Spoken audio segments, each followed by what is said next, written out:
you to the event of the Quality Day. We greet our participants from America, Europe, Africa, and other regions of the world who are joining us remotely today. This celebration organized to celebrate the global commitment towards excellence, trust, and ongoing and continuous improvement. Today, we get together with a percept of quality infrastructure to support trade and the economic development of all our countries. A call to reflect and share experiences on how the quality systems can be the driving force for competition, sustainability, and growth for our nations. To open the event officially, we have the honor of listening to those who will lead the quality strengthening in our region. We have here the chair of IAAC, Andrea Melo, and the vice chair of our cooperation, Warren Murphy, who will share some opening remarks on behalf of the entire quality infrastructure community in Latin America. You have the floor. Thank you very much, Veronica. Good morning, good afternoon, wherever you are in the world. It is an honor as a chair of IAAC to welcome you in this very important international meeting to celebrate the quality infrastructure to support trade and economic development of all of our countries. Today, we're gathered here with leaders who represent the essence of international cooperation in quality metrology, standardization, and accreditation. It is a privilege to have the participation of Vice Minister Mr. Jaramillo from Ecuador and Vice Minister Diana Franju Rivera from the Dominican Republic, who contribute with the strategic vision of governments to promote competitive industries. We also have here global references like Eti and Maribel, Chair and Vice Chair of the International Accreditation Council, ILAC, and also Dr. Cristina from International Standardization, Mrs. Ana Sibionka from the International Bureau for Weights and Measures, Mr. Javier Arias, Chair of the Inter-American Metrology System, Mandolores from Maldonado, Chair of Quality Infrastructure for Europe, ECAN, Mrs. Paula Marcico, Chair of the Support Committee for ILACI, Mrs. Corey Aquino, Executive Secretary of the Quality Infrastructure Council, Mr. Mauricio Cespedes, Chair of the Pan American Commission for Standardization, and Ms. Susan Murren, representative of AFCA and Chair of the AFRACI Agreements Council, the African Cooperation for Accreditation. Your leadership and experience inspire us in strengthening our collective mission and building a quality infrastructure that is robust, reliable, and capable of driving forth fair trade, competitiveness within industry, sustainable development of our nations as well. I deeply thank your participation, and I invite you to an open dialogue with a lot of collaboration guided towards results. Together, we will continue to move forward towards a quality global system that is more integrated and stronger. Thank you very much. Thank you very much. And as I mentioned earlier, we have here the Vice Chair, Warren Murphy. Please, you have the floor. Thank you very much. Thank you, Andrea, for the introduction. And I extend my thanks as well to all of the participants in this very illustrious panel of speakers and leaders in the quality infrastructure around the world. I think it's important to consider the theme for this year's World Quality Day, which is Quality, Think Differently. I won't say anything about how close that is to an American company's slogan from several years ago, but I think it's extremely relevant to the world that we're facing today in the quality infrastructure. We're building on decades, even over a century in some cases with metrology, of progress and success in supporting global trade and promoting global health, wellness, and safety. But as we all are recognizing, the world right now is changing very quickly. we need to ensure that the basis for measurement, the basis for determining competence, and the conformity assessment infrastructure and standards behind it, all the pillars of the quality infrastructure are able to maintain that level of support, that level of trust, and that level of development to ensure that as we move forward and the world continues to change, that we don't lose sight of the importance of the quality infrastructure, but also make sure that we are adaptable and providing services that continue to support the rapid pace of development in all areas of global trade, safety, health, and wellness.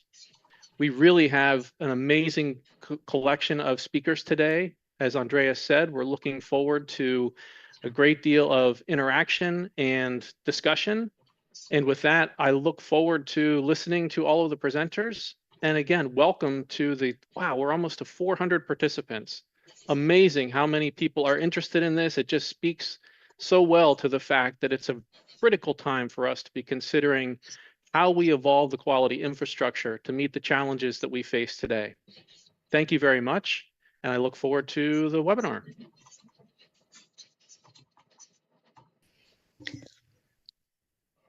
Thank you very much for the opening words from our cooperation authorities. And with that, we officially open this very important event.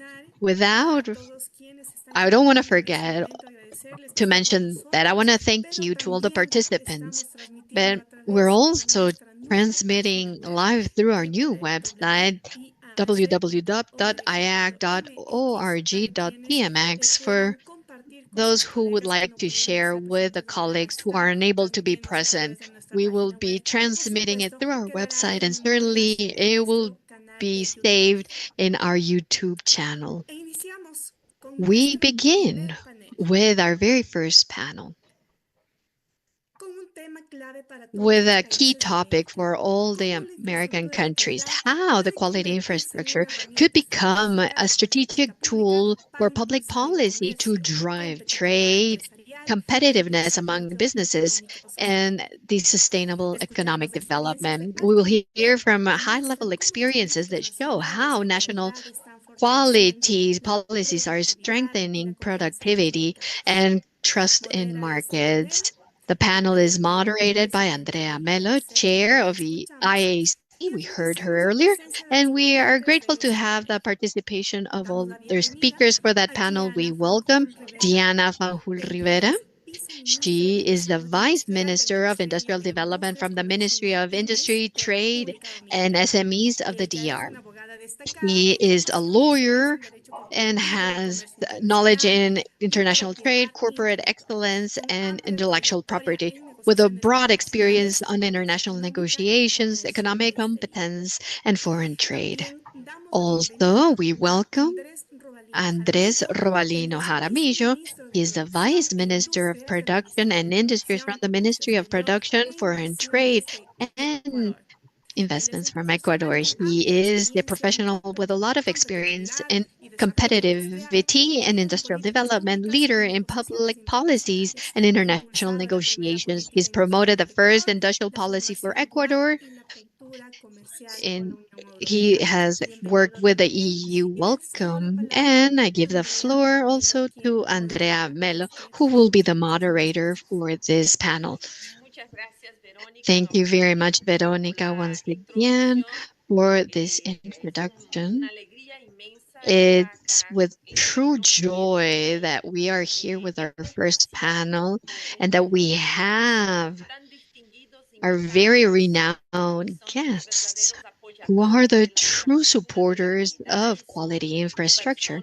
And they are people who drive quality infrastructure in their own countries. We had an excellent assembly from our cooperation this year in August in Santo Domingo, the DR. At the moment, we had for the first time the participation of the Vice Minister Franjul and the Vice Minister Robalino in person. And that confirms their commitment towards quality infrastructure, and not just from their countries, but also for the entire region. It is an honor to be with you once again, and now remotely, with this very important event under the Infrastructure Council of the Americas and for our cooperation as well. Therefore, once again, welcome. You are at home here, and we're very glad to have your support for everything regarding quality infrastructure, as Warren mentioned, that we've been working on for decades and centuries with these initiatives. I have an initial question for each one of you to share your experiences with our participants. Especially, I will speak first with the Vice Minister, Mrs. Franjul, so you can share a little bit on what the Dominican system is developing for quality. How have you been able for this system known as SIDOCAL under the coordination of the Dominican Council for Quality, CUROCA, in the DR to facilitate trade, economic development of the country. And Vice Minister, can you please share a little bit about your experience in the DR, please? Good morning, everyone. Thank you very much, Andrea, for the opportunity. For me, it's a true honor to be part of this space, representing the Ministry of Industry, Commerce, and SMEs from the DR, the Dominican Council for Quality. What better way than celebrating the World Day for Quality with this conference that gathers representatives from different latitudes to talk about the importance of quality infrastructure to support trade and economic development in our countries. Congratulations for this space, for promoting and fostering this space. As was shared before, there were almost 500 people interested in knowing what is being done in different parts of the world right now. Congratulations, Andrea, as a chair jointly with your team of the Inter-American Accreditation Cooperation for organizing and fostering this space as I shared. It's an honor to be part of the panel together with Andre Rovalina. As our chair mentioned, we had the opportunity to get to know each other in the DR with similar tasks and others that will enable us to analyze the fruits of international best practices. Now, what do we do in the DR? Andrea was sharing about the Dominican system for quality. I believe that it is important to refer in general terms to our constitution. In the DR, when we speak about quality, we talk about an essential right that is provided for in our Constitution as part of the catalog of essential rights, economic and social rights. Therefore, this is a fundamental right that supports all Dominican member regarding its celerity as for the level of access to the same. It is important to highlight that this constitution that I'm mentioning was enacted in 2010, where they included the series of rights afterwards. They enact Law 166-12 that establishes the Dominican system for quality. Yes, in the DR, we did before this had institutions. The system will consolidate the entire infrastructure and the way the public sector offers services that are so significant, such as the one that we are discussing today.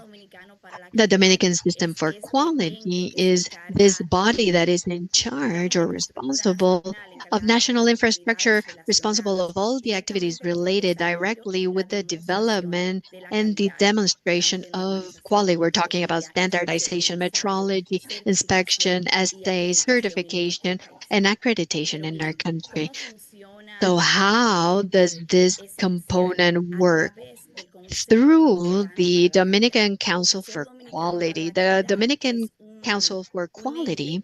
It's a body, a public-private body, a council comprised by 23 institutions who are responsible of managing the entire pillar that we mentioned for quality in our country, which means that all the decisions that are being made are the fruit of consensus. They are out fruit of debate among the members. We're talking here about representatives of public, private sectors, the academia, and representatives of consumers. So here we have all these 23 institutions, most of them ministries of the country that are so diverse, like public health, the Ministry of Housing, Education, to talk also about, say, topics like customs. Everyone's sitting down on this debate table. As I explained before, this methodology has enabled us that fruit from the same democracy, what democracy fosters, all decisions can be maintained, the work throughout time. And it can be maintained through a technical team that's part of the Dominican Council for Quality. We must highlight that the secretariat, that pillar that makes it operational, is in the Ministry of Industry and Trade, and we have the honor and the responsibility of acting as secretariat, in my case, of Vice Ministry of Industrial Development. But the one who leads the council is the Minister of Industry and Trade. And here I think this is a very important point that we must highlight because it allows us that as ministry called to formulate public policies for our productive sectors, called to be the regulating body of trade and industry, national as well as foreign trade, it really gives us this 360 vision for our support. And also the quality pillar is very present in each one of the activities that we are going to be developing as Vice Ministry, supporting the promotion of the local manufacturing industry. So over here, we have, let's say, the system, but we also have the council. And what does it do specifically? So it groups not only institutions that are being called to approve standards, but also those who manage quality. So this would be the Dominican Institute for Quality in Docal and the Dominican Body for Accreditation. And our Chair Mello was referring to them, which was the host of the last assembly. Therefore, all the topics linked to this institution go through this technical body, public-private body for decision making. Like I said, I wish to highlight once again the fruit of consensus, fruit of debate, fruit of diversity of knowledge and opinions that can be developed on this debate table. So when we part of that roadmap that we have developed for ourselves, we have the national quality policy for the DR. It's that strategic plan, the roadmap that guides us to carry out actions related to infrastructure. Therefore, here we can talk about the initiatives that we've developed because at its time it was determined that it was important that the citizen customer be aware of what are those services that are being offered, where they can go to get them, who offers the services that I require, but also what are the costs and requirements. And this is how we create the government services directory through a digital platform. Everyone can have access to that and learn easily what they are offering. Another important point that we try to also drive trade with and to drive productivity in the DER is to do so through Kodoka. And it's with the action plan to create officers and to have this human capital with knowledge on the topic. A year ago, we created the initiative through the Ministry of Industry and Trade, together with the State University, to be the first specialty, to have the first specialization in the Air Force CIDOCAL, in the Dominican System for Quality. So this is how we sponsored around 34 professionals who were interested in the topic. It was an open public call, transparent, where the first class graduated as specialists in Sidocal. So for us, it was a success case. As a matter of fact, we have had agreements with some countries, with some international organizations who wanted to learn a little bit about how this has worked in the case of the Dominican Republic, how this master's degree works with this university. And we're already with the second class. Among other activities that we are developing is to try to bring to all levels the quality knowledge. Here we spoke that we are before an essential fundamental right. A fundamental right helps everyone, regardless the age. And for us, it is very important as target group to have youth pre-university students who are already geared towards what they want to study, who will be the next professionals who will offer services. And now we are in a process of encompassing not all the geographical area of the country, but a significant amount, and to reach 20 schools in the Dominican territory. Of our 32 provinces, we're covering around 20 provinces to bring quality in a practical manner, not just through long discourses, but that the youth themselves can prepare the system itself, perhaps in a more very concise way, to invite you to learn the institutional portal or website for Qualid RD, and to share that as part of the policies that we are also setting forth as ministry, leading this with the minister, is that we're not the only ones who are in, advocating for having quality infrastructure in our trade, in our businesses and national productions sector, but as ministry, we're try to set the example from home, the way we like to say it. Right now, we have more than 6 certifications, international certifications, and we are towards the sixth, as a matter of fact. And for us, this is very important because, as I said, it's not just to advocate so the private sector be part of that, but we as the public sector also commit ourselves for those services that we offer have the full quality and rigor that they must have. And this is part of what we have set forth in our operational annual operational plan for the next year, and among the commitments that we have in our national commitment for quality with measurable indicators, because that's how we want to commit ourselves, not just to determine a public policy, but also that it could have traceability and that the citizen client is aware of the levels that we are reaching of that as public servants we offer to our public. Thank you very much, Vice Minister Franjul, for such a brilliant explanation and clarification and such important achievements that you've shared with us regarding the DR's policies, especially for sharing with us the vision and concretude, the quality. This is a fundamental right for all citizens. Certainly, all citizens from the DR are receiving the benefits of this solid basis that has been built in the countries, and with technical topics, a high level regarding councils, with the public private participation, but also including youth and students. So in the future, they can foster a beneficial future for their countries and all its citizens. So thank you very much once again for these words to us. It is very important to hear this very important experience, and not just discourses or talks, but really these would become indicators, targets. Everything that you achieve is very important, not just for your country, but also for our region as a whole. Thank you very much.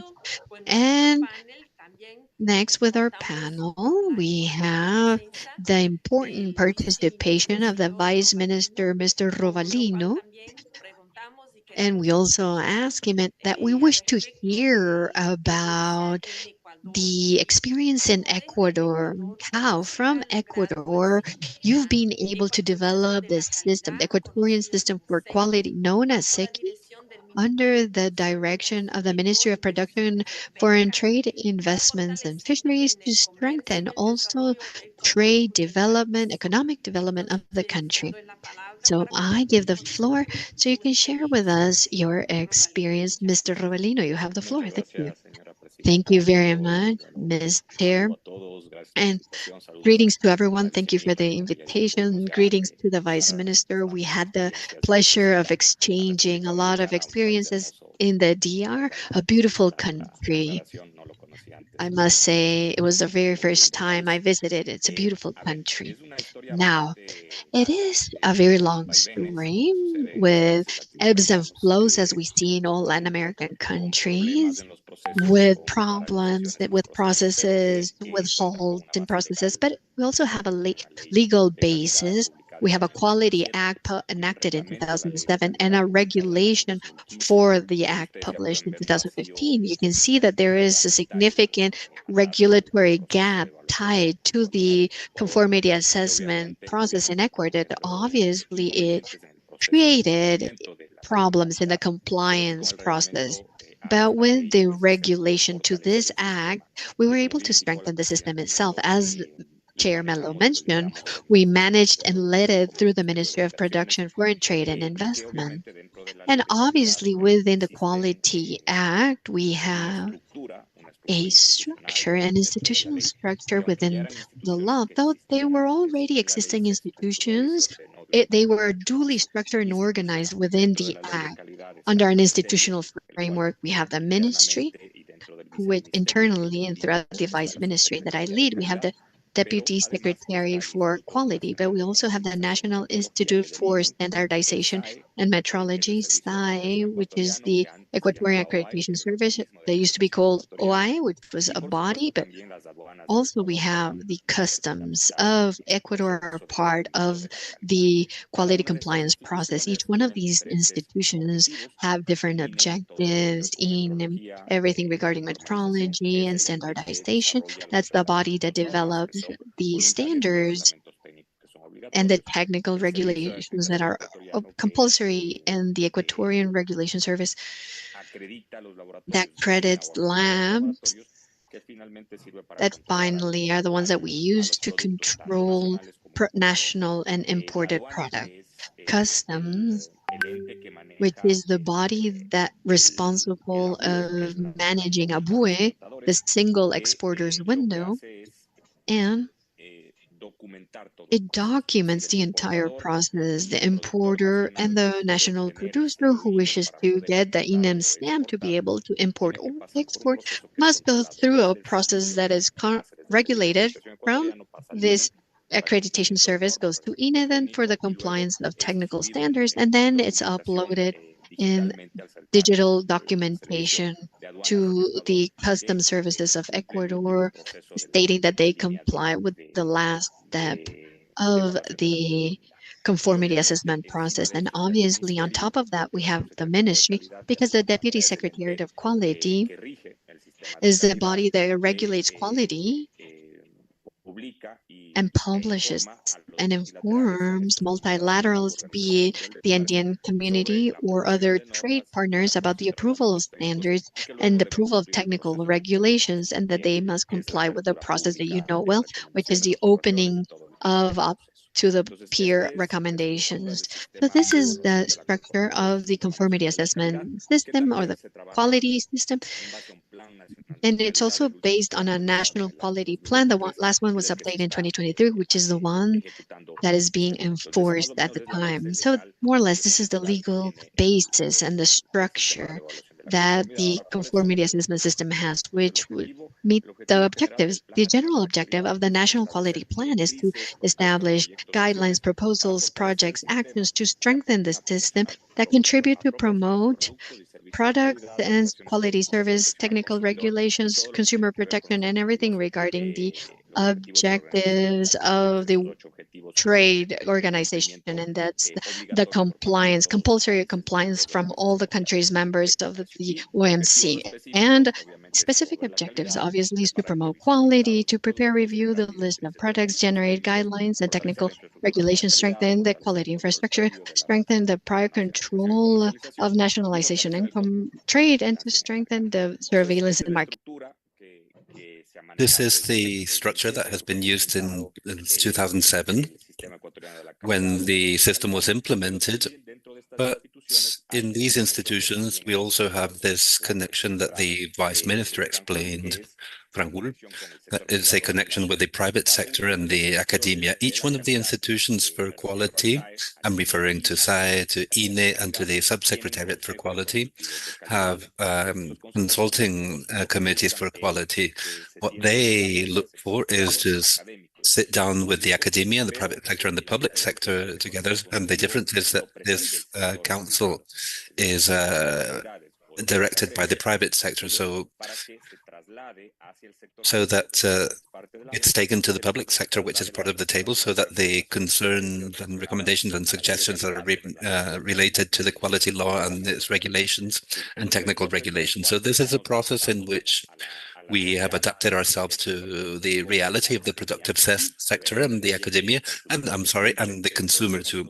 Always in the consultative committees, there's always a representative of the consumers, because it's the purpose of it's the objective of quality to provide the consumer a product that complies with the technical regulations and the standards. So with these consulting tables, we review. They don't have the approval capability because each one of these institutions has a committee, technical committee, and the interministry quality committee. It's the instance where we meet with peers from other ministries that have to do with quality. I'm referring to Ministry of Health, of Agriculture, of Energy, and other ministries, because in this interministry committee, decisions are taken for the path for conformity assessment of the national quality system. So the objective at the institutional level is to close that circle of quality and give it a public structure, private structure, academic structure, and with the consumer as the final objective. That's the way it has been managed.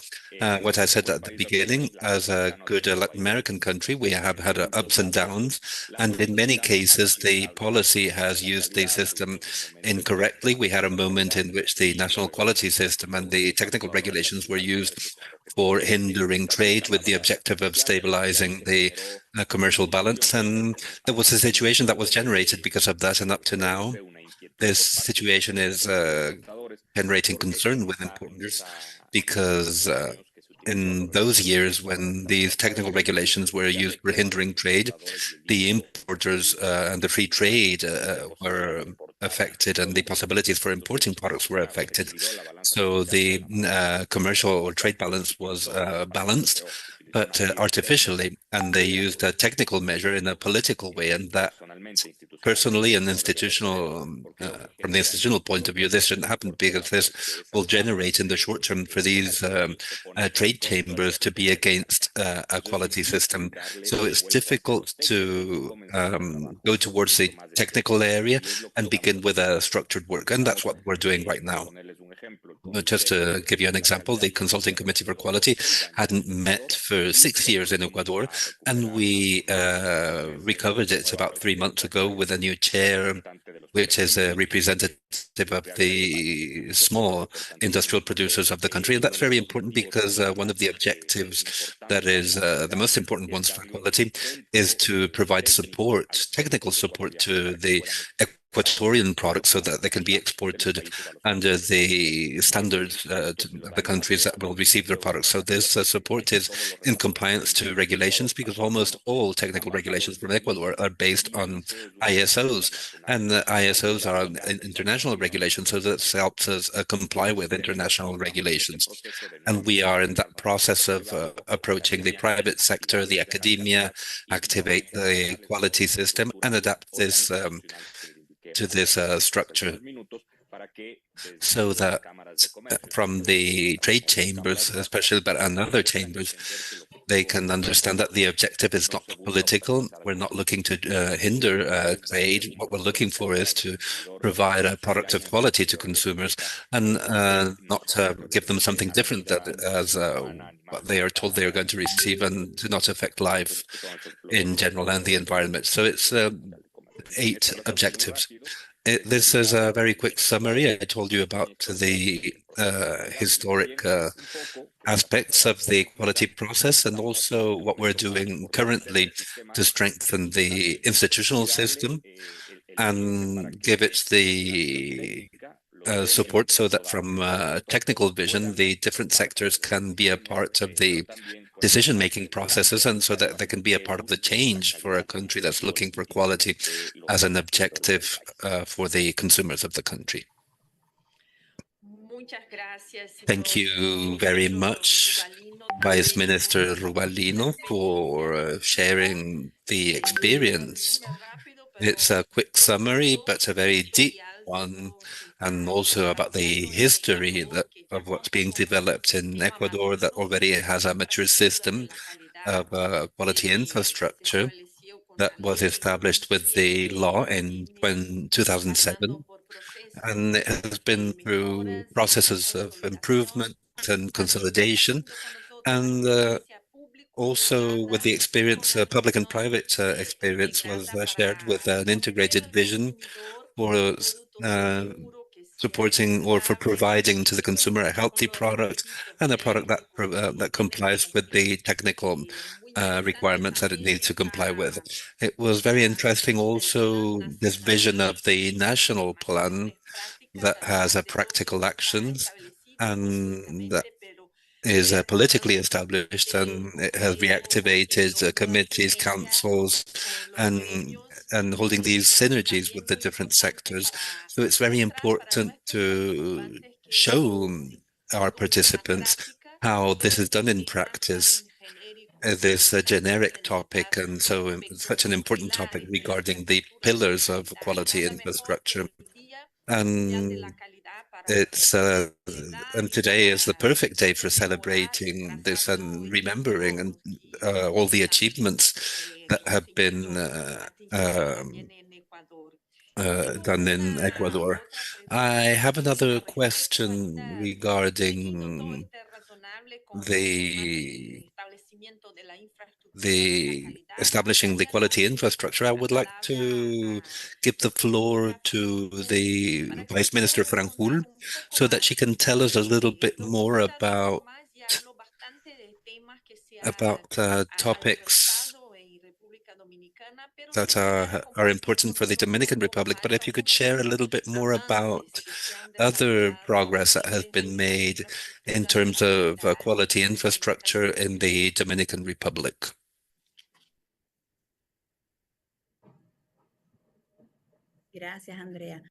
Thank you, Andrea. As we said, speaking about progress in quality infrastructure in our country is speaking about the operating dimension of the Dominican Council. And as I said previously, and with the benefits that this has given us, it's worth highlighting that besides the national policy for quality that I explained previously, an important point is that right now we are in a phase of change for our laws for the Dominican quality system. Because as you know, many times we have the legal framework, then we begin with activities, and then we realize that there are certain opportunities for improvement. In our case, I would say that it's not typical. One of the main reasons why the changes or the proposal for changes in the law was submitted, and it was the President of the Republic, the person who submitted this, is for the Council to continue operating in the Ministry of Industry and Trade. And it's important here to clarify or provide some historic data. The law creates the CODOCA, which is an institution which is independent from the technical and budget point of view, but it never received the budget and nor the staff. And it was a way of so for obtaining results through the Ministry of Industry and Trade and then the Vice Minister of Industrial Development, this was uh, done, and the change proposal for change uh, uh, has been understood that with the resources that are available up to now, it's not necessary to create this entity because it has worked up to now the way that we've been doing it in the ministry. So it's important to highlight this point that the idea is that what we're taking to practice right now. We hope that in this term, we have a Congress with two chambers that it has been approved in Congress. Now it's in the Senate, and we are waiting for its approval, the approval of the law. And another important point, and I think it's a part of the maturity of the system, with the team, we always said, and I think Andrea referred to this point previously, when the system is not known or when a procedure is not known, we will not approach it. So right now we are in a phase where the quality infrastructure has gone beyond the work of the council with these quarterly meetings, and we are receiving a large amount of resources in with several components because there's a service that might not be providing or that could be improved, or aspects of the law that could have a specific interpretation from the person that drafted it. And this is a part, this has generated a great deal of work, but it's a part of what we have seen. And why do we see it as an achievement? Because it's in the minds of people from the Dominican Republic that there's an entity that regulates other institutions and that serves as a authority for the quality infrastructure in the country. So in that phase of changes for our legal framework, everything that has to do with legal reform, with this point, as we said, there have been questions, concerns, comments from consumers in general terms. It's important to highlight this. And now going to the part of the Vice Ministry with the support that we said we were providing for the development of the manufacturing sectors, we are receiving a great deal of demand from the entrepreneurial sector. We see it as a joint work. This is an important contact point for the work that we want to do as a ministry for supporting the productive sectors. We can see which are the needs of the sectors, the challenges that they're facing, so that we can focus our cooperation in those areas. So the fact that the companies approach us and the Dominican institutions approach us and ask us for these services, and we don't have to go and offer it to them. It's a part of maturity that is being reached in the system. For example, yesterday we were in an industry in the country, and this in the context of the World Day for Quality, they were celebrating the Week for Quality, and they carried out several conferences and panels. And as a private sector, they had this initiative, and we were invited, and we were a part of it. So I would say yes, we are maturing, and this is a part of the development that we want to continue to see as public servants. Thank you, Ms. Francoul. The every system goes through these needs of adjustments, improvements, and it's very good that you're doing it like that because you're confirming that you are adding value that is valuable for your citizens. When you need to get people involved and the different sectors to share experiences and continue to make progress, this means that it's being used by everybody and being useful. So thank you. Now I will give the floor to the Vice Minister Robalino in the same line for telling us about the progress that has have been achieved in the quality infrastructure in Ecuador. If you could tell us a little bit more about it. Yes, of course. I think that the main objective that we have currently with the Ecuadorian quality system is generating trust from the academia and the private sector in a system that in one way or another abandoned them a few years ago. And it generated these experiences that I commented on from the decisions were being made in a public bureau, and there were more ideological decisions and pragmatic decisions. So when the politics take over technical systems, besides not complying with the objective, they affect negatively the system. And this is one of the main objectives that we have in the ministry. To recover trust, it was lost. Ecuador went from a system that was looking to hinder trade, and the previous government made the decision of changing this, and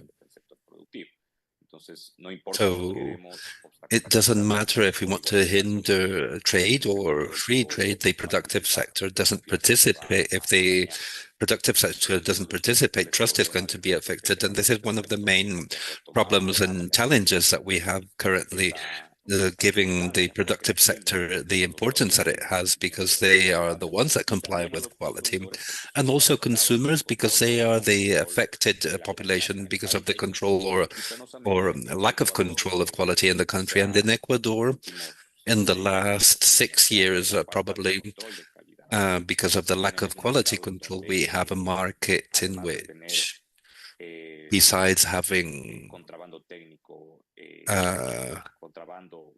contraband and technical contraband, there's no control of products that, for satisfying the consumers, for giving them a product that complies with their quality objectives. So we need to change, not in laws, not in regulations, but we need a cultural change for quality. We need for the consumer to understand that having a product of bad quality in the market and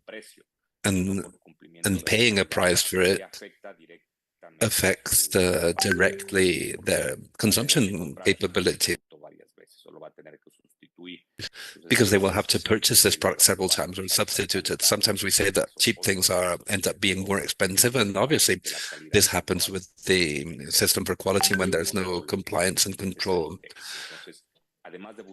So besides looking for the trust from the private sector and the representatives of the academia and the consumers, we need to implement a communication strategy which will allow consumers to know what rights they have and facilitate the reports. Reports in Ecuador haven't been or haven't complied with the objective that is required, which is they should be simple and fast so that the consumer feels backed up. In Ecuador, the Consumers Act hasn't been updated for a few decades, and one of the objectives of the ministry is to work on the Consumers Act so that the consumer have the necessary tools for having their rights. We need to close these circles where we have a legal structure that's developed, relatively new, because the law has been updated. The execution is what is lacking in many aspects. And as a ministry, we have a process of evolution in the in quality control in Ecuador for a few years now. We started to comply or control the quality in Berecha. And this quality control generates political costs and economic costs that are difficult to manage because it's very difficult to be able to go to a market and take a product away from that market. It's politically difficult, but it's also because of security. In Ecuador, it's easy to take a product off the shelves of a supermarket, but it's very difficult to take it out of popular markets because the reactions are completely different. And the worst is that Ecuador has been used to that control if the conformity assessment documents are not submitted, and that generates a fine on the uh, on on the last link of the chain, the person who sells it. And because of the lack of the quality culture, that retailer doesn't have the knowledge or the capability or the necessary documents to respond to that control. And since there is no connection with the previous control, we cannot do a traceability process to see who imported the product, who is the big importer and who produced that product, who made it in any place of the world. Because in the developed world, quality control doesn't go to the retailers, it goes to producers because the source of the product is a problem, not the person who sells it. So there cannot be any change so that the product complies with quality by changing the stores. The problem in the product is the stores. So if we don't go to the source or to the importer or the producer, obviously the problem will continue to exist because these importers will find other retailers. So we have a vicious circle here. So what we're looking for is to generate a system in which there's previous control. We are working on a digitalization system and accreditation system in INA, and that adapts to quality infrastructure to get to know who is importing, and we will connect that to another control that will be useful for controlling or supervising the previous control. And if there is a fine or a report, it has to go to the owner of the product in the country, or in the best of the cases, to the producer. It's easy to say it, but it's difficult to do. And we are working with the private sector to find the best methodology so that it doesn't affect the importation times for the producers. And this is a very important topic. The quality control in Ecuador has been done to the importer and not to the producer. And for having a control and conformity assessment that's balanced, there has to be a control on the imports and national production. So we need to find that balance in terms of costs, because this is being charged to the importers to obtain the INE seal and not the national producer. So we have those complaints from the importers, and they are right. They have a more lengthy process and they're more expensive, and the national producers don't have this. So we've started discussing these topics that are very important for the productive sector, so that the process is development by levels, not everything at once, because we generate chaos with that, but by levels or phases for developing the national system for quality. And so that we have this previous control and post control. Thank you very much, Mr. Robalino. On behalf of our Inter-American Cooperation for Accreditation, we would like to thank you, and also Ms. Franjul, the Vice Minister, and Mr. Robalino, the Vice Minister too, for being available and transparent, and for their commitment, and for sharing the experiences that they have in their countries, in the Dominican Republic and in Ecuador, two countries that are very important for our region and for our cooperation. And in our cooperation and our Council for Quality Infrastructure, please, you're welcome, feel at home. And we hope that we will see you in other opportunities. And when you want it, please get in touch with us to share new achievements, new progress made in your roles. Thank you very much for your experience. And you are two leaders that are examples for us to continue with the progress in terms of strengthening the quality infrastructure, not only in your countries, but with your experience, you are giving an example for the whole region and for the world right now, because we have participants from the whole world in this international activity. Thank you very much. I will give the floor to Veronica for continuing with the event. Thank you, Andrea, for moderating this first panel, and we'd like to thank the presenters too. And as I said, quality infrastructure is a lot more than technical support. It's a strategy, a technical tool for elevating competitiveness and for sustainable development. Today, the progress that have been presented by the presenters confirms that when quality becomes a state policy, progress becomes measurable, sustainable, and shareable. Thank you very much. I would like to thank the participants too. We have 500 persons that are online listening to us and sharing with us this moment. And I would like to remind you that we are streaming this on the webpage of IAAC, and it will be in the YouTube channel from IAAC too. The questions that are being done through the Q&A module are going to be answered through the chat window, and if the answer is a bit longer, it will be done through email. So please leave your emails with the question for sending you an answer. Thank you very much, and we will continue with the second panel.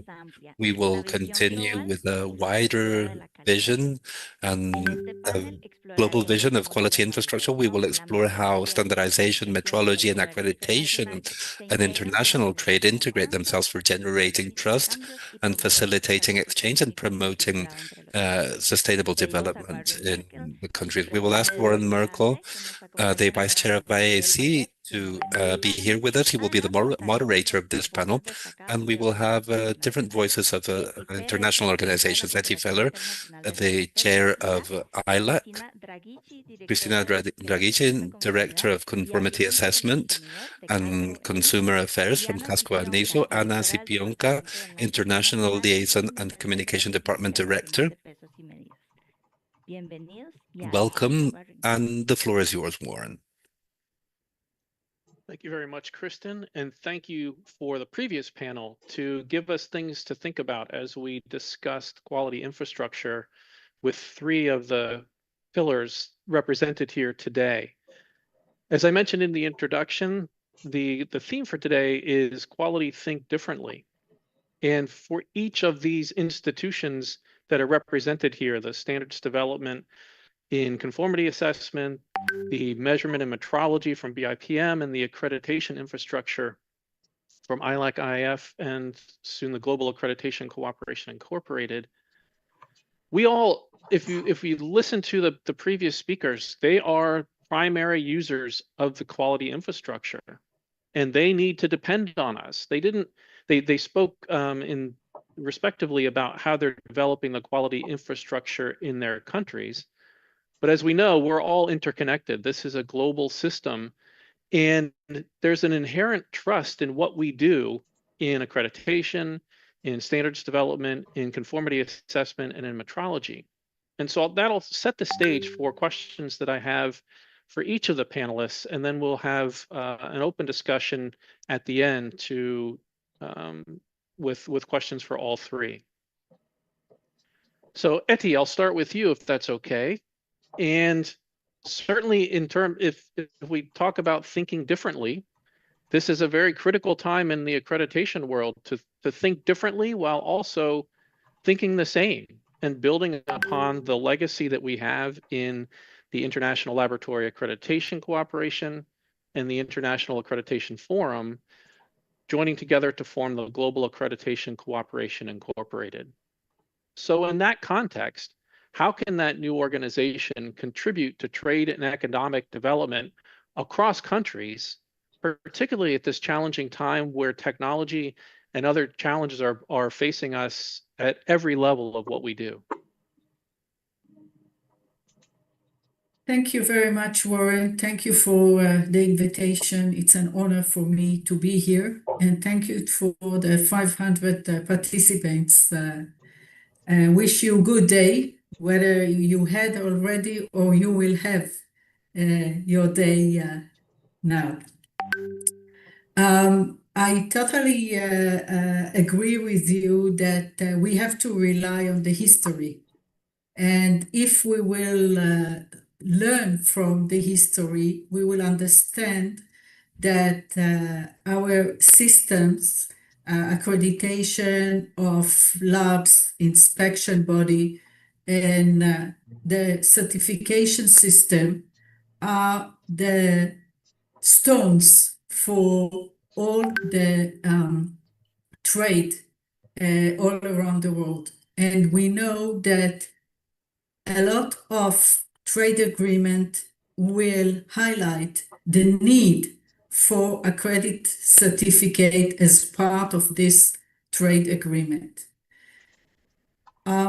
I think that we also have to bear in mind that 75 to 80% of the businesses around the world are small and medium ones. And to support those, that they have to have a system that will support their goods either to import or to export.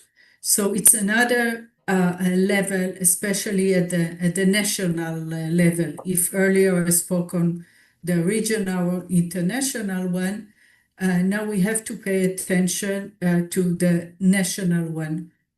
Accreditation have to, the accreditation system understood already, and there were major changes in the last version of the standards, but we have to be open-minded, flexible, and to understand that, as the previous speaker said about the customer services, we are on our way to digital certification. And we have to understand that our system will have to learn how to implement those new ways of certificate. And last but not least, don't forget that the AI and ILAC is part of the AIQI, and I'm sure that ISA will have also a standard about it, is already in the process, and several labs around the world, especially medical labs, are already implementing the AI system to give results. Having said that, I think that we should stick to the term lead. We have to learn the needs of the global market, the regional one, and of course the national, on the national level. Have the system to educate ourselves, educate our assessor, and help the customers of the CABs, the labs, inspection bodies, to understand the new ways of giving their services. It means that agility is a must in our work. And last but not least, dare to do changes. If we will stick to the old version of ourselves, it means that we, not only that we are not moving forwards, we are going backwards. And I think that the huge project that was led at the last 6 years of establishing the Global Accreditation Corporation Incorporated shows that we, as part of the leadership of the accreditation around the world, have to understand the needs and have to push forwards the wagon and to make sure that the new organization, not only we will implement policy documents and quality documents, but we have to make sure that the system will be flexible enough by mean that we can accept the history of the organizations that are part, the knowledge that those new members, 125 members, were accepted 2 weeks ago, 3 weeks ago, and to make sure that not only that all of us are at the same page, but we understand strategically where we want to be. And we want to make sure that all our partners, some of them are here with me in this panel, will be confidence in the new system and all the MOUs that we have in place, including WADA, IEC, ITU, ISO-CASCO Strategic Group, and sorry for not mentioning all of them, will have confidence in the new system and will understand that we are going to maintain the same memorandum of understanding, the same professional relationship for a better future. And to finish my answer, I would say some very simple definition. Global Accreditation Corporation Incorporate will be one-stop shop.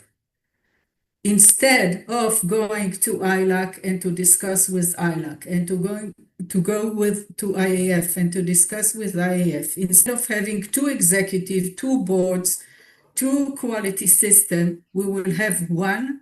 It will be more efficient, and I hope that strategically they will work to maintain the good relationships that we have with all our members, stakeholders, and of course, partners around the world. Thank you.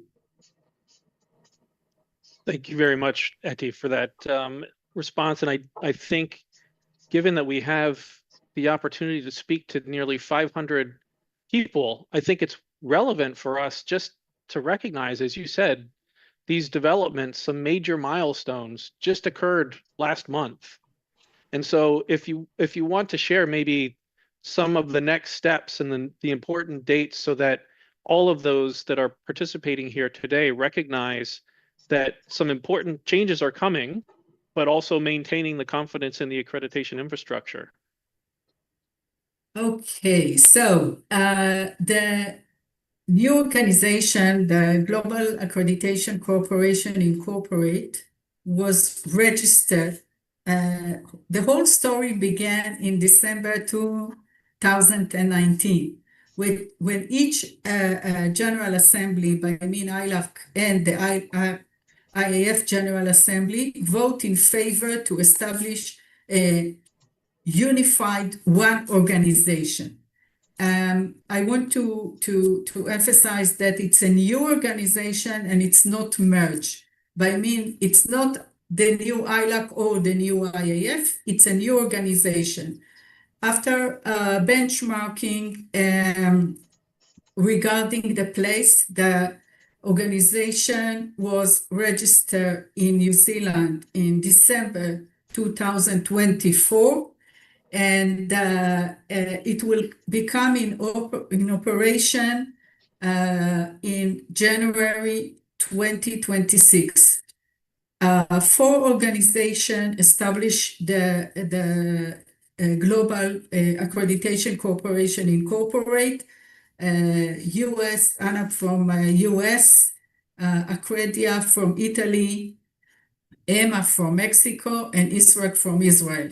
We were the first 4 to make sure that we can register the organization and begin the process also to sorry, to maintain ILAC and IAF logos, because there will be a transition period. And now I get to the point. On April 20, 2026, we will launch the logo. And from that point on, ILAC will wind up and IAF will maintain for a couple more years to maintain the logo. So the operational part will begin on January 2026. The logo will launch on April 20, and we hope that all the current ILAC and IAF member will join us till the end of 2025. Thank you. Sorry to put you on the spot with that, but I think it's really important for us to recognize in the context of the quality infrastructure, just as you said so well, that the accreditation community is evolving. We are creating an opportunity to be hopefully more agile and responsive to the needs, but while maintaining that trust that's inherent in the work that we do. So thank you for that. And to all of the participants, a bit of a recognition to IAAC as a resource for ongoing information related to that transition, and certainly your accreditation bodies in the region, as well as globally. We have folks from around the world. Be paying attention. In some sense, it should not affect you directly, and it will be a smooth transition. But from the broader sense, this is a big change and a way for us to be a even stronger component of the quality infrastructure. Thank you again, Eti. I'll move now to Christina. Christina, you and I have been around this business longer than we probably would like to admit. And certainly in my experience, there is more change going on at the moment than I've seen in the nearly 30 years that I've been around quality infrastructure work. And at the core of all of the work that we do in accreditation, conformity assessment, are those Casco standards that are so central to providing the confidence and the competence, consistency, and impartiality of conformity assessment activities. So if you could, give us a little bit of, again, given the fact that we have so many participants here who may not be familiar with all of the roles that Casco plays, maybe speak a little bit about Casco's role in leading the global development of conformity assessment standards. And then how do you see the impact of those standards facilitating trade and driving economic development of countries, particularly in the Americas, but in all parts of the world, including the developing countries as well. So that was a big ask, Christina, but hopefully I'm sure you're up to the challenge of responding to all of that. Thank you.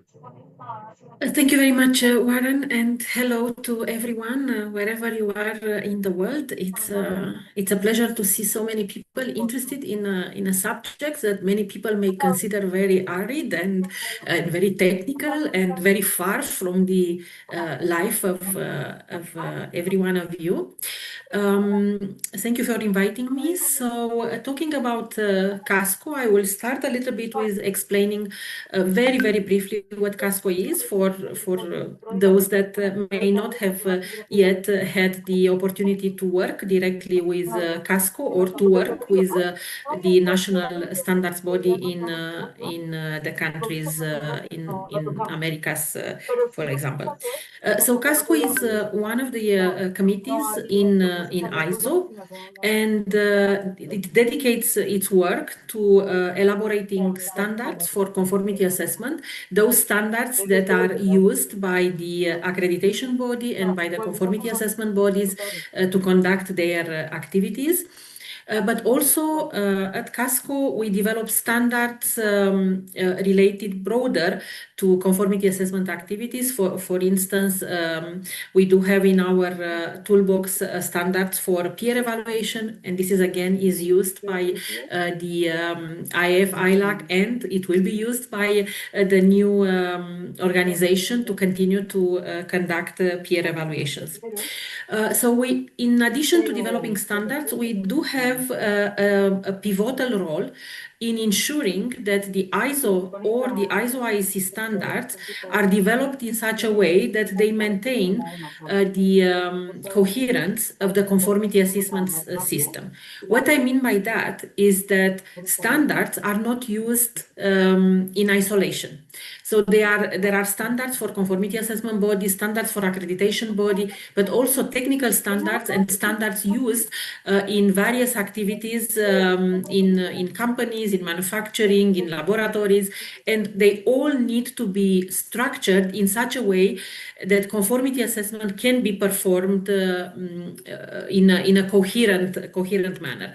Therefore, CASCO, as a committee in ISO, has also this role in advising, supporting committees when they want to develop standards that contain elements of conformity assessment, so that the system remains coherent and is well structured, therefore that the company can use it to their benefit and with minimal costs. Of course, conformity assessment is not for free. We all understand and will impact their business. So right now in CASCO we have 40 standards and they are recognized by the WTO Technical Barrier to Trade Agreement as international standard as a basis for conformity assessment worldwide. This is important because this is the element that provides a solid basis for trade facilitation and activities that are accredited also support the internal market and help consumers trust the products and help the regulators conduct less enforcement activities. And who benefits in the end? Of course, us, the consumers, because regulation and enforcement is not for free either. It's our tax money. So the less the regulators need to do enforcement and checking, the better it is for everyone. And this is possible only if the conformity assessment system is recognized and the standardization plays a major role in the recognition of conformity assessment procedures and results. So I will stop for now and we will continue probably delving a little bit more in details about elements that CASCO is supporting when we think about the global quality infrastructure and the national quality infrastructure. Thank you so much, Christina. And maybe before we move on to BIPM, just one quick follow-up. Certainly, as Eti mentioned, and it has come up before, the world and the technologies are changing quite rapidly. So before we go into the group discussion after we hear from Anna, what is CASCO doing to ensure that those tools in the toolbox remain relevant, given all of this change and the need to ensure that we are responding to the needs? And in fact, and I'll give a preview to Anna because I'm going to ask her the same question. Often what we do in standardization needs to be looking forward and be in place in time for there to be effective support of industry. The same way with metrology and accreditation as well, we need to be able to anticipate. So for you in particular, what has CASCO done and continue to do to ensure the relevance of those standards for conformity assessment? Yes, so this is quite an important point for CASCO and for ISO at large. So it's been now a few years where in ISO we have a program that it's called SMART, ISO IEC SMART. It's a program delivered together with our partner IEC, and looking exactly on what the transformation of standard needs to be in order to adapt to this world where everything is digital, and also to adapt to the evolution of artificial intelligence and how artificial intelligence will play a role, whether in conformity assessment or in the use of standards. So this is ISO at large. It's ongoing project. Hopefully maybe some of you have seen some demo on so-called use wizard that smartifies the content of standards. And one of the examples was ISO 9001. There were other examples used as pilots to just demonstrate what the power of this smartification could be. In Casco, more specifically, we are now working, for instance, when we revise standards, we are working now in a system that is called online standard development. This is a tool, an online tool for the experts that participate in standard development to be able to collaborate online. We hope that this will not only improve the collaboration, the way we write standards, but will also attract younger generations of experts that are more used to this type of online environment. We have to also acknowledge that attracting experts to the table of standards development, it's not always very easy. It has a cost. It has a cost for the national standards bodies because they need to maintain what we call the mirror committees, which mirror the work happening in Casco. There is a cost for the companies to put those experts at the table. There is time and energy and knowledge that is given to the standard development process. So we do hope that this online standard development tool will support standard development and will bring standard development into the 21st century, so we can leave behind the Word documents and combining text and track changes and having editors that need to go back to the technical experts and explain to them why they need to use a special verb, why this needs to be in a certain structure. We hope, because this system now includes the structure, includes guidance, includes the proper wording, standardized, let's say, wording needed. Another element that happened in Casco, in one of the standing policy committees in Casco, we have had as a priority digitalization. We had interesting conversation on how the standards might need to be adjusted to be relevant for the work coming up, to be relevant for the way in which conformity assessment work today, which means remote assessment, much more remote interaction, artificial intelligence used to collect data. So we've seen we are trying to follow on all these changes.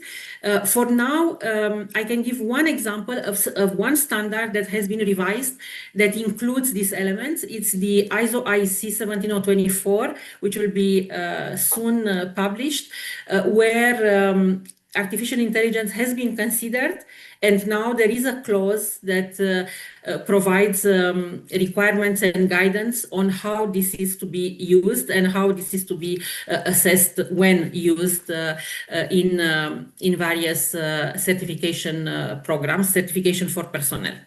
So this would be an example. Of course, the work has not stopped. We are monitoring very closely what is happening with the development of standards related to the digital passport, digital product passport, DPP, as many of you may know.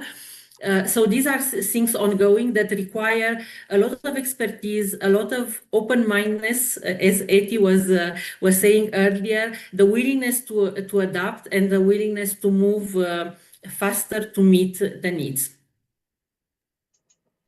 Thank you very much for that. And I think it's important for the participants to understand and to be aware that there are opportunities to become part of the process, to develop these standards through your national standards bodies, and to ensure that you're staying aware of the recent changes in many of the standards that are coming to all of us in the very near future. Thank you very much, Christina. Now, last but certainly not least amongst the panelists, I welcome Anna to speak about the role that the the BIPM plays, which is fundamental in ensuring the uniformity and reliability of measurements worldwide. It's really the basis for science, technology, and trade. But Anna, I think in amongst the three panelists and perhaps among the participants in a webinar audience like this, it may be the least, there may be the least awareness of the three components. And I think that's because it works so well. If the system is working properly, people inherently trust measurements that are part of the standardization and accreditation process. So from your perspective, how does the global metrological framework contribute to strengthening international trade and supporting economic development of countries in America and abroad, and particularly in this time of tremendous change? Yeah, thank you very much, Warren. Thank you also to the organizers for organizing a seminar on such an important topic and the interest from the almost 500 participants here in the webinar. Yeah, maybe you have heard that the BIPM has a very special year in 2025. So it's our 150th anniversary. And actually, the facilitation of trade, international trade, and the support of economic development stood at the very beginning of our organization. So the metric system is an invention here from France. So greetings from Sèvres, which is kind of the cradle of metrology. And it existed already a few decades before the BIPM was founded. But at the time the BIPM was established and the meter convention was signed in 1875, many countries had identified the need to harmonize the measurement units to facilitate the industrial revolution, which was ongoing at that time, and then facilitate the trade between the countries. So there was a big push from the World Exhibition that took place in Paris in 1870 to harmonize the units, the measures. And this is really the starting point of the BIPM. So it has been in our mission from the very beginning to unify the measurements around the world to the benefit of trade and economic development. And it's as relevant as ever, this objective, because as has been discussed already by the other two panelists, we are in a time where we see a lot of technological changes again, especially through digitalization, the use of AI. We are expecting something similar, a similar period in time as we have seen during the industrial revolution, the first industrial revolution. And of course, we are extremely globalized today. So I think almost any product undergoes some kind of international or global value chain nowadays. So the topic is as relevant as always. And metrology has always tried to walk side by side with technological developments to make sure that it stays relevant. So it's a bilateral relationship. Sometimes metrology facilitates new technologies. Sometimes technologies help metrology to advance. And I think what you said in the beginning is very true. Nowadays, it's so well established that everybody takes metrology as granted. So often I have this conversation with people from outside our field, maybe people not working in science and technology at all, and they ask me why my job is relevant at all. Why is the BIPM relevant? And then I say, see, how do you know when you go to the supermarket and you buy a kilo of apples? How do you know this is really a kilo of apples? And then they say, but there's a balance. It's I can measure that in the supermarket, and they never think about why they can trust this balance. It's very clear for them that they can just trust. So I think we have done a very good job in establishing the metrology system, and sometimes we have to raise more awareness for it.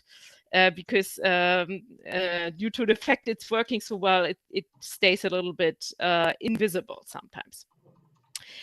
In the first panel, I think we also learned why metrology is also very important for developing countries. So it's not always, it's not only for very advanced technologies that you need very precise, very accurate measurements.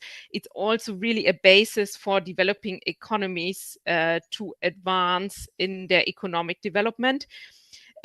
First of all, you think, of course, of export products. So if developing countries want to export to other markets, which might be strictly regulated, we have heard this example of once a product is rejected because of failing controls, for example, in agricultural products, for example, surpassing the limits of certain contaminants, then it might happen that a certain country rejects these kind of products in general.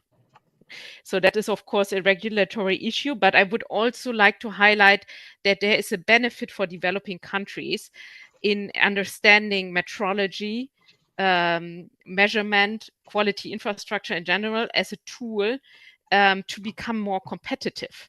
So it doesn't always have to be about regulations. It can also be an incentive to improve your product if there is a transparent way of showing that the quality of your product is superior to another product, which can come from abroad or even in your own local market, right? So it's a tool for competitiveness as well, not only for regulation. So it's a very important basis also for developing economies, and it's not something that only very industrialized and advanced technologically advanced countries need. So nowadays, I would say the mission of metrology has broadened quite a bit. So of course, we are still supporting trade, and we are still the cornerstone of science. But we also work in other areas where we work with other international organizations to tackle some of the global challenges. Topics like climate change, food safety, energy resources. So we also understand that we have a role there to support with the technical expertise needed. And that is maybe also a little bit to your last question, which is how do we make sure that we stay up to date? We have a horizontal structure, which is very much technically organized in different measurement areas with the consultative committees, which is established since decades at the BIPM. In these consultative committees, we have always welcomed liaison organizations to also, receive input from other stakeholders. However, there are also other committees in our structure. First of all, we have the joint committees, which are committees with other organizations. And then more recently, we've also established some horizontal groups exactly to tackle these challenges I have mentioned. So there's a task group on climate change and environment. We have established a forum on digitalization and metrology. There are some initiatives around quantum technologies, for example, a working group on food safety. So we are trying to look at these topics also from another side, from another angle, and make sure that we work closely with the relevant organizations and stakeholders in these different areas so that we are doing the right steps to support the global community in addressing these global challenges. Thank you very much. That's really important for the participants to understand just how much effort goes into ensuring the day-to-day trade and commerce all the way through global supply and value chains can trust the measurements and the comparability of the measurements across different areas. I see Christina's raised her hand. She wants to add to that while the thought is fresh. Yes, I really want to stress the fact that the institution in the quality infrastructure, they do work together. At least at the international level, the cooperation is very strong. And I would like to note here and maybe remind to some of you that already know this, that 2 years ago, I think it was, we all signed a joint statement of intent on the digital transformation in the international scientific and quality infrastructure. And that is let's say, a signal to the world that we understand the challenges that are in front of us related to digitalization and AI and all these technological advances that have happened in the past, but now the speed is much, much higher than we've seen in the past.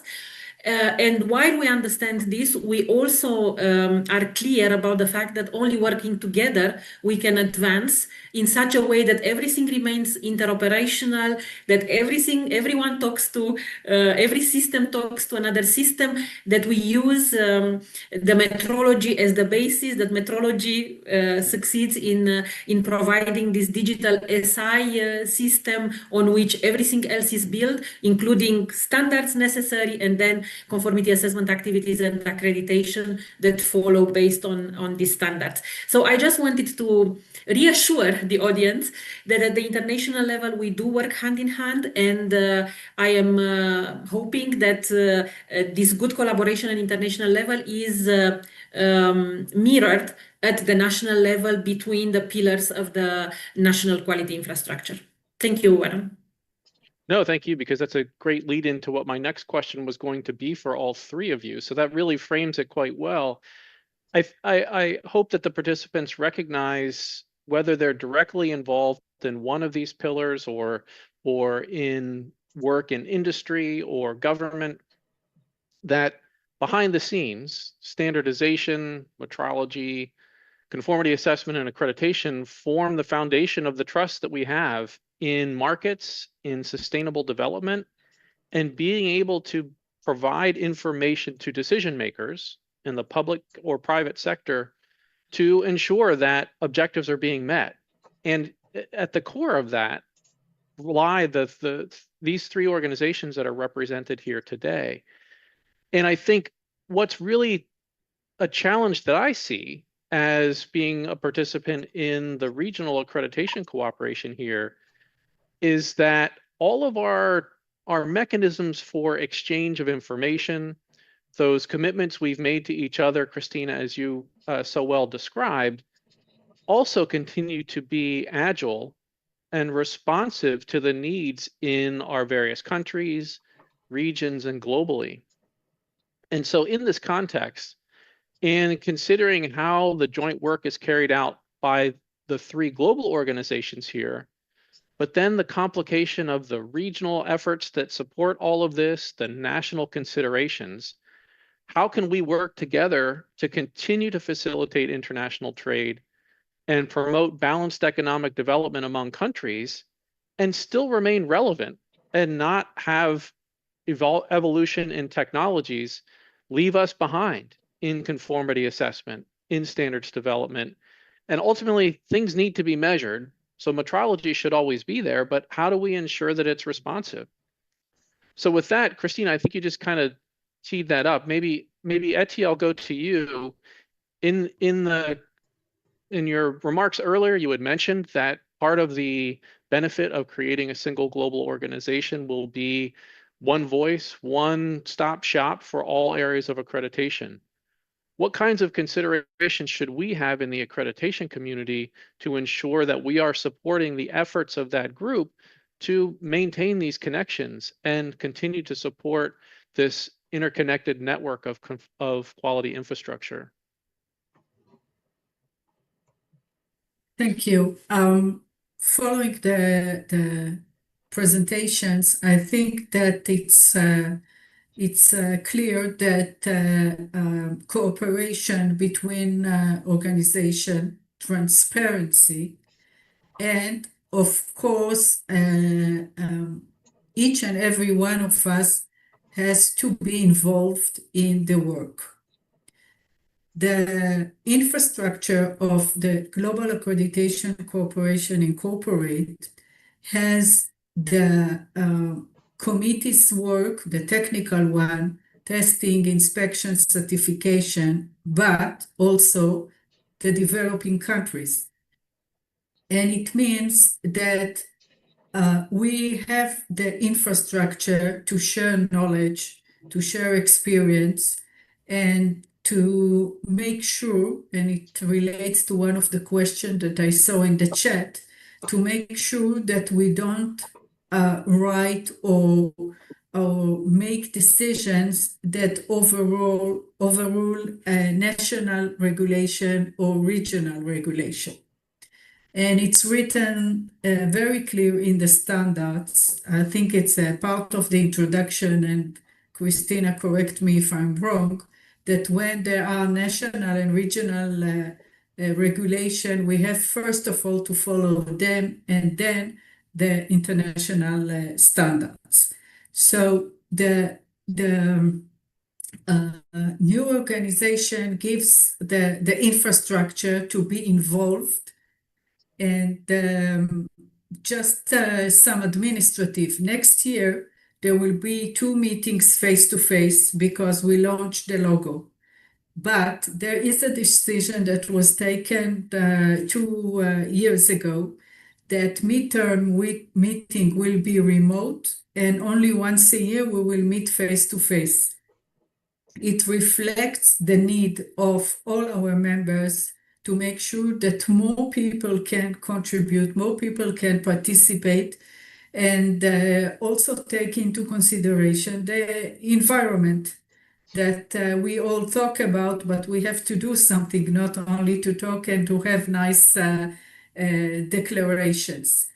So, and having said that, I have to summarize with one point that we will maintain the joint developing support financially, and to make sure that also from joint developing countries, people can participate in those face-to-face meetings. Last but not least, I want to mention the pandemic, 2 years of pandemic. Each and every one of us had to face the challenges of remote assessments. Yes, for some of us it was very easy because we are used to it. For others, it was a challenge. But if we look backwards, and as I said previously, we have always to learn from the history. If we will look backwards to those 2 years, we can see that the support that was given from other members to developing countries show that we can maintain and support each other, not only by knowledge, but also on a technical level. Thank you. That's an extremely important point, and I think it's in some sense, in some of the developments, we are all developing our activities, particularly around accreditation, standardization, and metrology. So it's a real global opportunity for us to learn from each other. And there are no developed or developing countries in that sense because it's new to all of us. And I think that's one of the many challenges that we face. And maybe, Anna, I'll take that point to go to you. And for the participants, and you stated earlier that the BIPM and the is certainly the beneficiary of over 150 years plus of cooperation among governments. And those national metrology institutes are government institutions. Whereas within IAAC, IAF, and the Global Accreditation Cooperation, it's the accreditation bodies that are part of this, that in some cases are private entities. And certainly, Christina, with standards development, there are national standards bodies, but it's based on, the current model is based on participation by volunteers and representatives from various stakeholder groups. So from the BIPM perspective, where do you see the future of collaboration with BIPM and the metrology community with these other pillars of the quality infrastructure, and what can we do to make sure that we're all responding to the evolution of the demands placed on the quality infrastructure? So I would like to emphasize that, of course, I agree with Christina. So it's absolutely crucial that the three pillars collaborate on every level, internationally, regionally, and nationally. I do see a lot of challenges, especially on the national level often. And that is due to the fact how the bodies are, the three pillars, the three bodies are integrated into the government or the public administration. You mentioned that there are different models to set up these bodies. Indeed, most NMIs are public entities. There are few ones even that are private entities. And then when you move to the accreditation bodies, there are, of course, many more private organizations. That leads to the fact that sometimes quality infrastructure is seen as a service to the private sector by the decision makers, I think, and by the government. So it's rather a tool for business development, maybe. And often regulators and policymakers, they miss the point that they have a really well-established system, internationally recognized, that they could rely on when they develop policies, they want to implement regulations. So there's a lack of integration often of the quality infrastructure into the regulatory cycles, into the policy making cycles in the countries. And on the other hand, there's also sometimes a lack of a legal framework for these bodies to act in, right? So that they can comply with the international requirements. So they are not properly set up, not according to international best practices and requirements. So I think this is a challenge, especially for developing countries, but also for developed countries. It stays a challenge to constantly raise awareness for quality infrastructure, and it's there to serve the country, the government, the people of the country in whatever area needed. So I would like to highlight an OECD study that was recently published on the topic, reinforcing regulatory frameworks through standards, measurements, and assurance. The BIPM also contributed to that, and it really tries to explain, how the quality infrastructure and the regulators should interact, how these two areas should be really embedded to the benefit of a country, and to make use of the existing structure. It's very practical. It has a checklist, so any metrologist, anybody from a standardization or accreditation body who's struggling to sell the points to their government, please have a look at the OEC webpage. And we also decided to pick this topic as the next year's World Metrology Day topic. It will be on policy making, how metrology can support policymakers, because we think we really have to raise awareness for this interrelation. And then it becomes easier to stay relevant because hopefully you're automatically included as a QI body. You become automatically included into the cycles of policy making of the regulatory framework, and you are intrinsic to it. Absolutely. And I think that's in my participation in various activities related to quality infrastructure, that's a common theme amongst all of us. Thank you to all three of you for the excellent conversation. I really appreciate your participation, your insights, and again, sharing that with such a broad audience in America and beyond is really valuable to all of us and emphasizes the need for us to continue to work together at this time when, again, thinking differently is going to have to become part of our culture to ensure that we remain relevant and supportive in the way that we have for our history and to build a promising future. Thanks again to the panelists. Thanks for the questions. you. We'll be looking at them. Thank and I you. appreciate. Thank you very much. Thank you. And we look forward to the next panel. Muchísimas gracias, Warren, por moderar este panel y gracias también a Eti, Cristina y Ana. Thank you very much, Warren, and to the presenters. It has been a very rich discussion that has provided a comprehensive perspective of this topic. These fundamental pillars like accreditation and standardization form a system that generates trust and facilitates exchange and strengthens the balanced development between countries, and acknowledging the importance of this infrastructure invites us to value how the global system not only backs quality, but also encourages its culture and promotes innovation and excellence as a basis for sustainable progress and at the international level. We will begin with the first panel.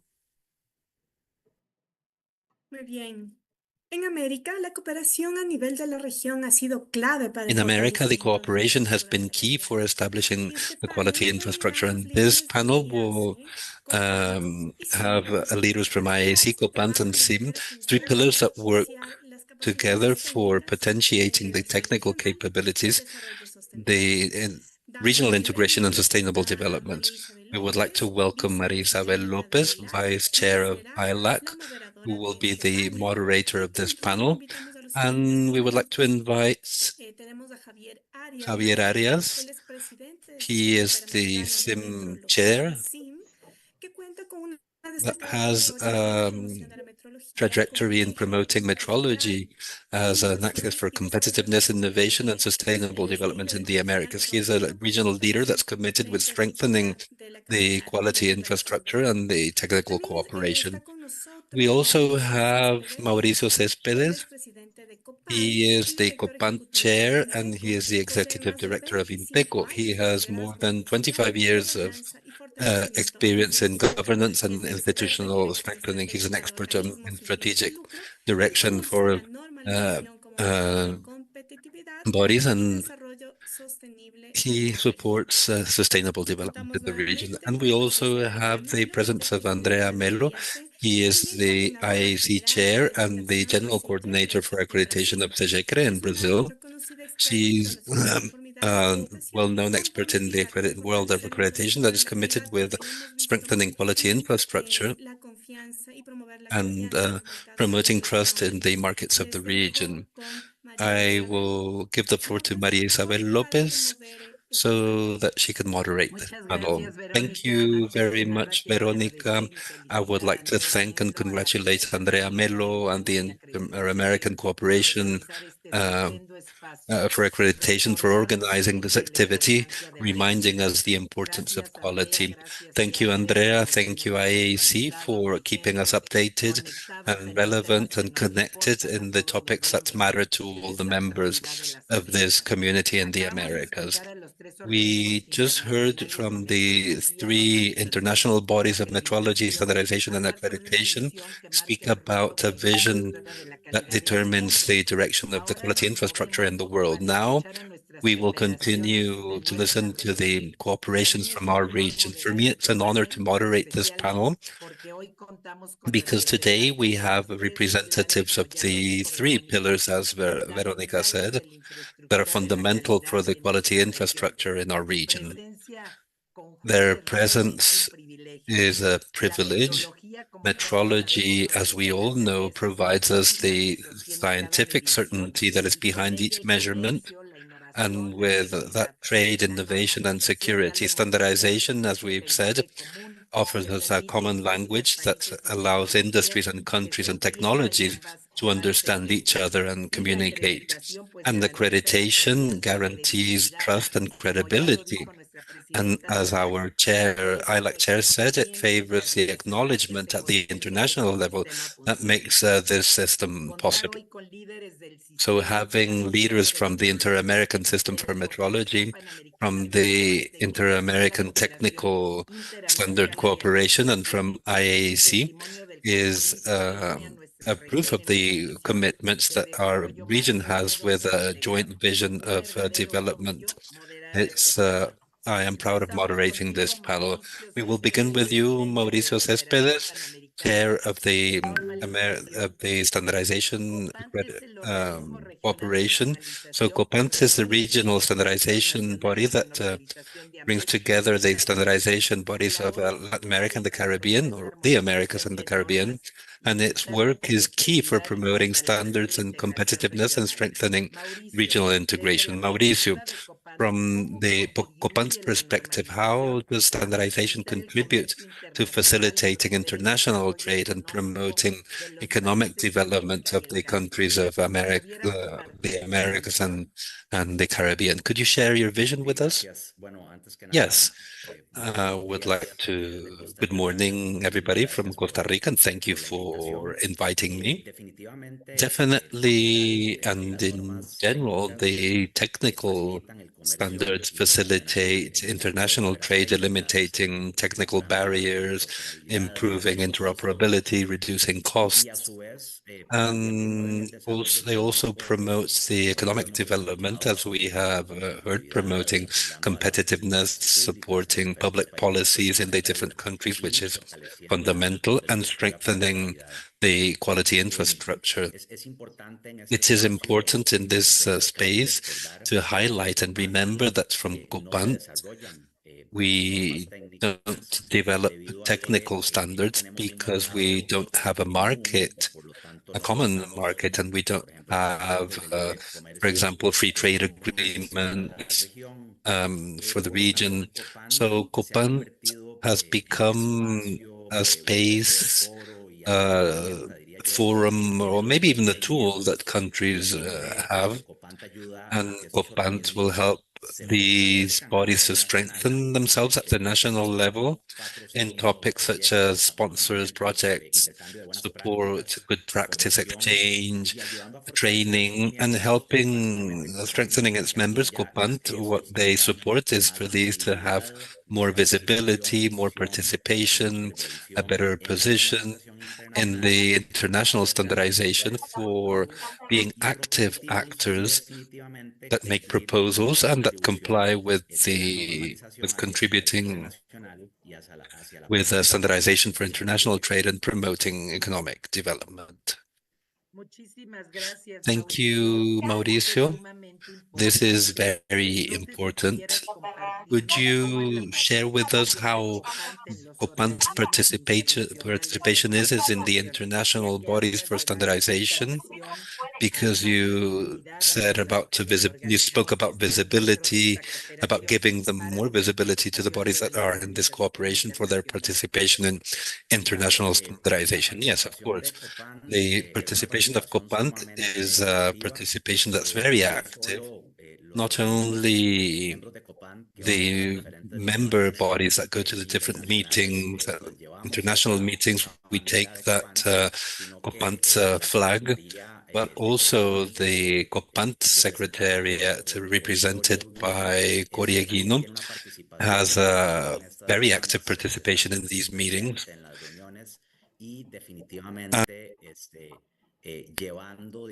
Taking that COPAN's flag and its objectives, and a very clear example in the last General Assembly of ISO that was recently held. There was different sponsors from COPANT to its member bodies. So the COPANT region had a very important participation in the assembly. Just to mention some examples. Thank you very much, Mauricio. It is clear for us. Now we will give the floor to the chair of IAAC, Andrea Melo. I would like to hear from you about the contribution of IAAC to facilitate international trade and promote economic development of the countries, especially in Latin America and the Caribbean. From Mexico, and of course, as a participant of this organization, we are very interested in listening to your answer. Gracias, María Isabel, por la moderación del panel, la vicepresidenta de ILACI. President of ILACI, yes, always remembering that in addition to IAAC, we also have the support from Kika. And here it is a pleasure really to be here in this panel with my colleagues from Quality Infrastructure, Javier Arias and Mauricio Cespe. From IAAC, our cooperation, we have 67 members. Yes, we are 22 members of accreditation bodies, signatories of agreements and recognitions. So in this red, we build, say, a roadmap, a strategic roadmap for quality infrastructure.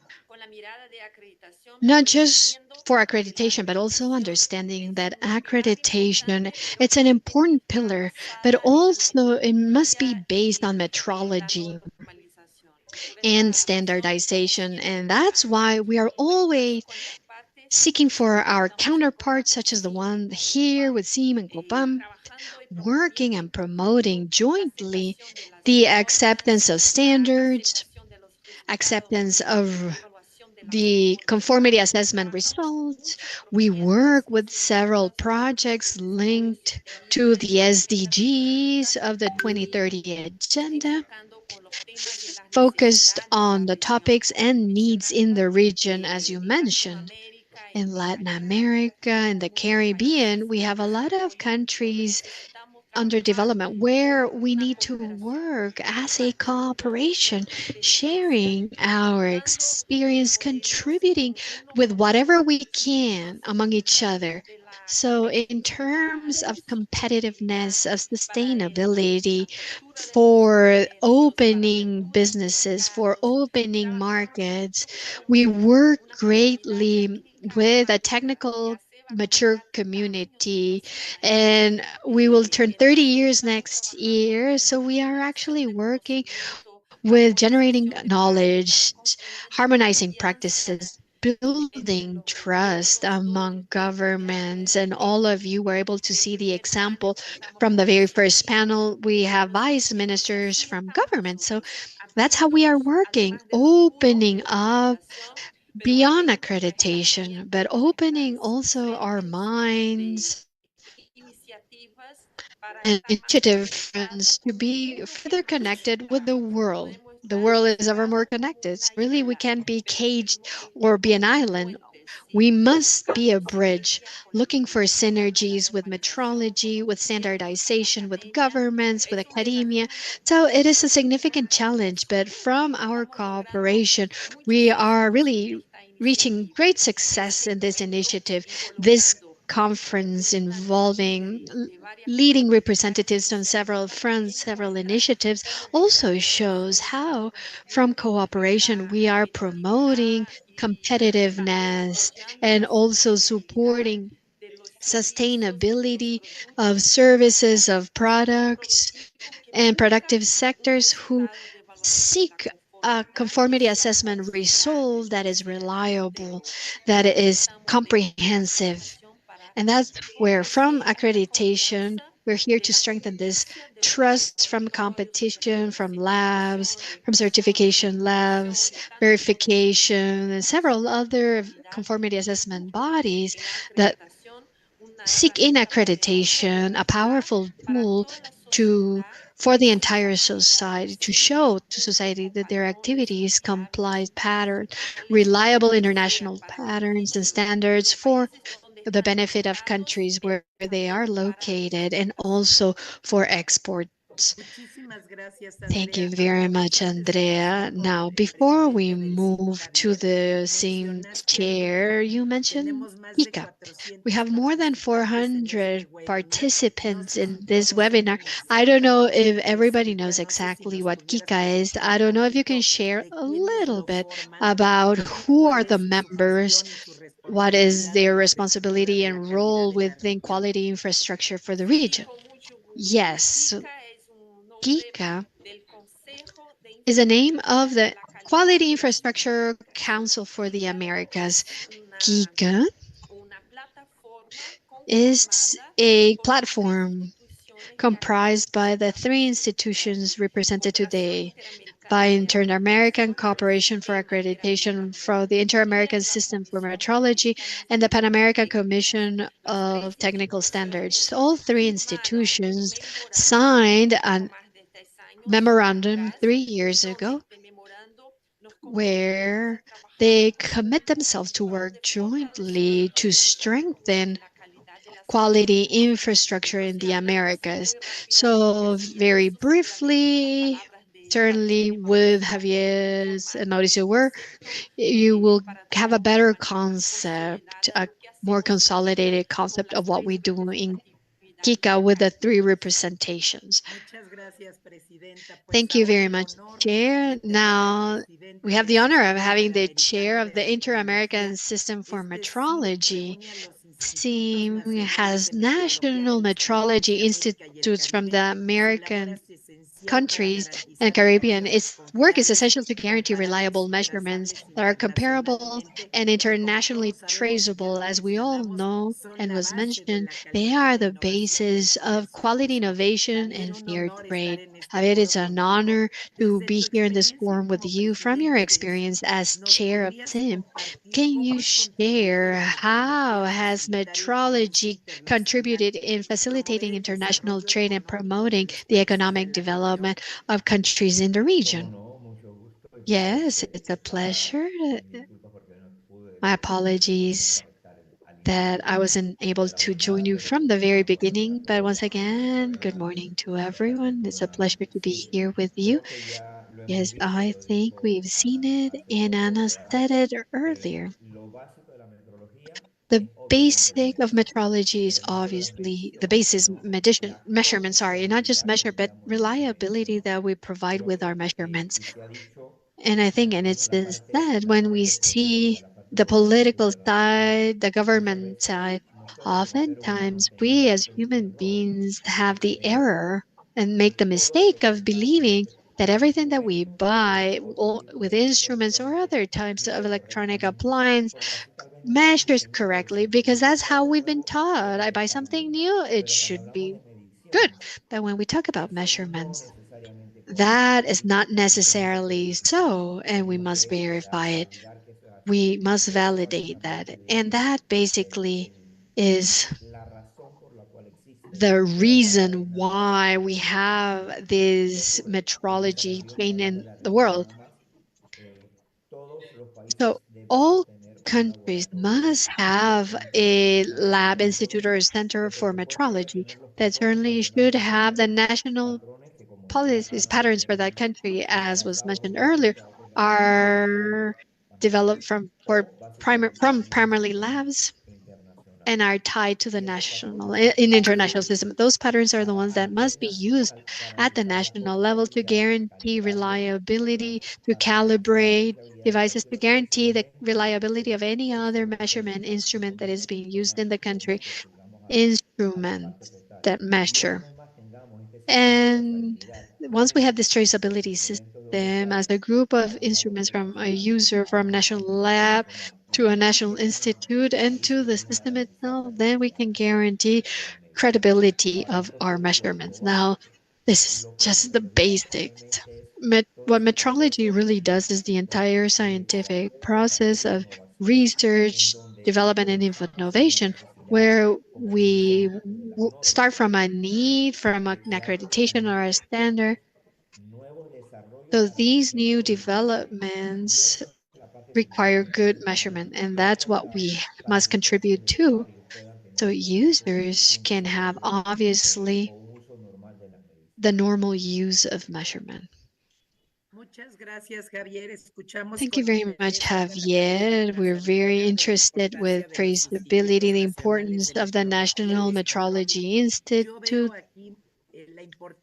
I see here the importance of scientific metrology, of maintaining patterns, traceability. But can you talk about some elements that we must have in the region to strengthen legal metrology, industrial metrology, and perhaps we already have a national metrology institute? We have the patterns, but we're still missing the capacity to disseminate that. Yes, we still need to reach the community. We don't just want to stay up here with scientific labs, but how do we reach users? Obviously, that's where we have the internal chain with each country, and it's a not, as what was mentioned earlier. How do we disseminate this? Education. And that's why we created Kika 11 years ago, to try to reach the academia, to try to reach governments, to try to reach the industry. And that is also part of all of us. And above all, from the metrology, we must educate the industry on how to use their measurement devices, to train them, raise awareness among governments, the academia. There's a lot of relationship to an academia and metrology, because academia is educating future professionals. And instruments will vary and technology is growing. So yes, we are trying to avoid errors. So obviously we work jointly, and that's why we have KICA. Also, we reach through technical standards and technical metrological regulations. Each country should use the regulations according to old standards. So that is part of what we must do, and obviously to look for the experts, and Andrea and you, who will accredit those labs, those companies, those manufacturers. The plant of a metal manufacturer that has their internal lab that must be aligned.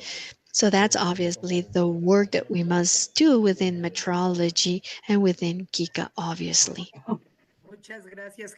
Thank you very much, Javier. So here we start to see how metrology complements with standardization and accreditation. Very interesting. For all three of you, given that I have you here, I have here the experts. Could you share a concrete example where collaboration among three, what we've been discussing, the importance of Kika, more than 100 years, 100 years, sorry, 11 years of experience, how this has generated a tangible impact in trade, on the economic development of our countries, either at the regional, national level? To look at the members of the system articulated working together, for us, that's a pleasure to see this. Can you share an example of what you have achieved and how this has generated some impact? I don't know if Mauricio, would you like to go first?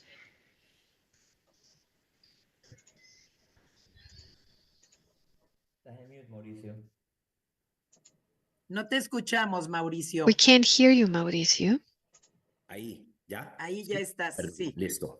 Les comentaba que I was sharing that I see Kika as a meeting point, a strategic meeting point, where we've already heard about the Kika's makeup, and where certainly that strategic meeting point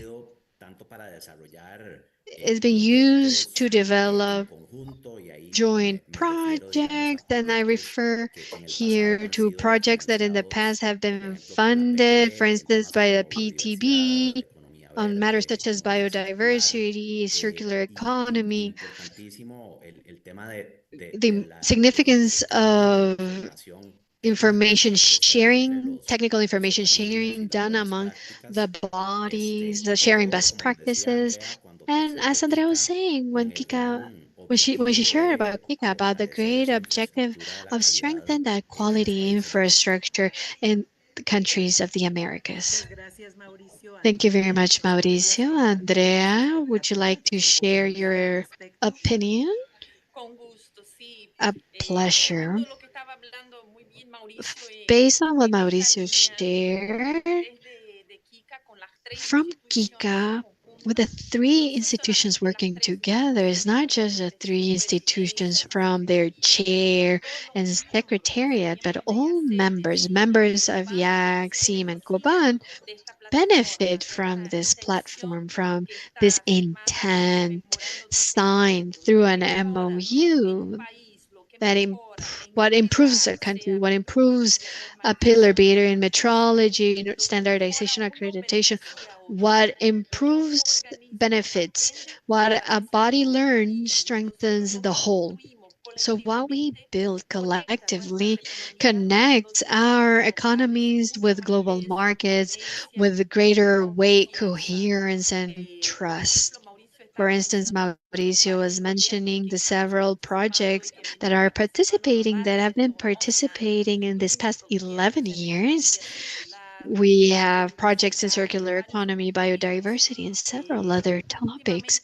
And lately, we have been working from IAAC with synergies with SEAM, working on matters of metrology applied to accreditation and how accreditation bodies can enhance traceability, metrological traceability capacities to guarantee that their processes are reliable, traceable to the measurement patterns at the international level. We also have working groups.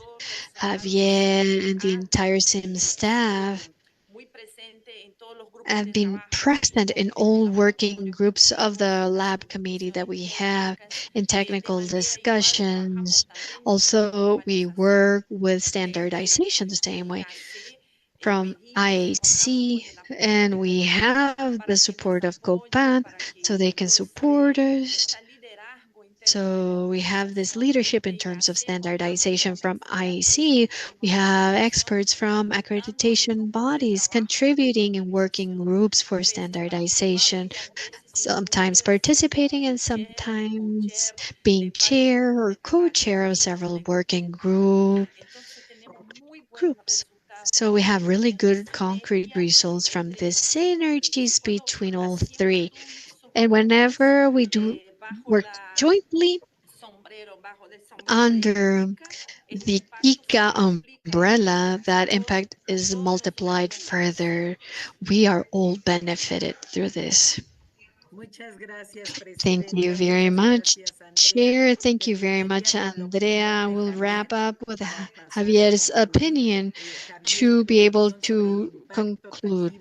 Javier, the tangible impact that this union has generated. Well, I'll try to give concrete examples, perhaps, on how we've benefited. Evidently, the joint work leads us to get to know ourselves as people and organization. And now we have more trust among us. And this helps us address very tough topics to solve them, to communicate and solve them. I've had this experience, and maybe a couple have had the same experience, will understand what I'm saying. Contraband, poor quality products, perhaps topic of trying to import merchandise to other countries.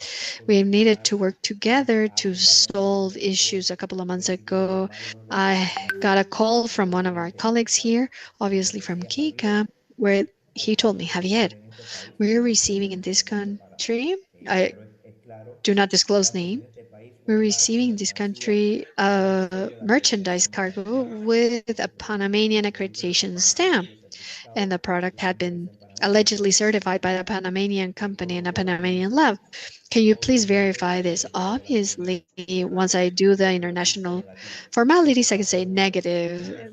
So this follows a legal process between countries with the customs of both countries to work on the merchandise that hadn't even been certified in Panama, but it had a Panamanian stamp. So this type of example, sometimes we didn't have that because we didn't have communication. So it's very easy to solve it by just picking up the phone and communicating. For trade and for everyone, and the government is a great support. Recently, in the General Assembly of IAAC, we signed an MOU, Andrea and myself. Why? To try to, in those countries, obviously, where they need greater support in assessing conformity, labs of metrology and institutions, NMIs, can do aptitude essays at the national level to support the conformity of their companies in the country. That is joint work that we've done through KICA.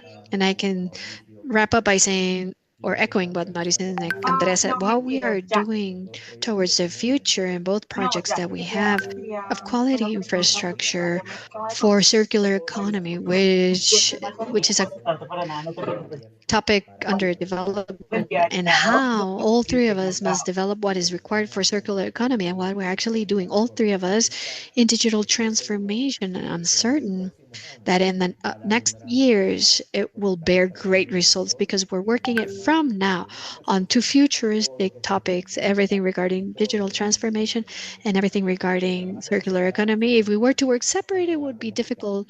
And working as Kika for us is easier to better understand the problem from a very holistic perspective. Thank you very much, Javier, Andrea, and Mauricio. We still have 5 more minutes, and I do want to use this opportunity of having you here, and I want to thank you for your time. I would like to close the panel with a final comment from each one of you. Everyone here, I'm just amazed about the numbers. We have more than 400 participants who have stayed with us from the beginning. We all feel great proud of belonging to ZIM, IAAC, and Copan. These are organizations that promote and drive growth, trust, and the future of a region. From your leadership vision, what do you recommend the members? Any comment, any recommendation? What can we do? We, members of the organizations, committed beings, to support you, to strengthen yourself further, to accompany you in the very valuable work that you do. You tell us to work with the education sector in our country. You already tell us that we should support the compliance of standards and to demand that, but to participate greatly in the region, to help them with the work that they do. Do you have any comment for us? Final message, an opinion? I don't know who would like to wrap up. It would be the last participation or intervention from this panel. Andrea, I see you in front of me. You want to go first? Or Mauricio, Javier?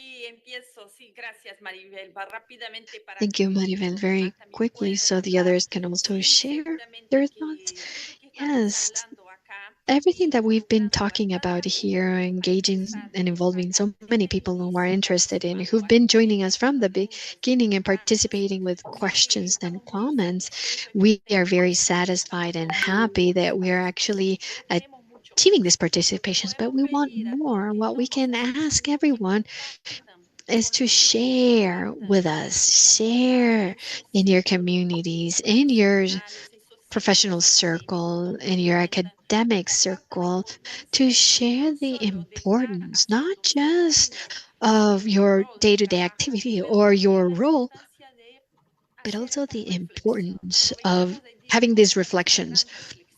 Today is this big reflection on it, without a commitment from the organizations, but of people who are involved with these organizations, who do things right, and who believe in a greater purpose. Without ISO, we have no credibility, no investment, no social trust.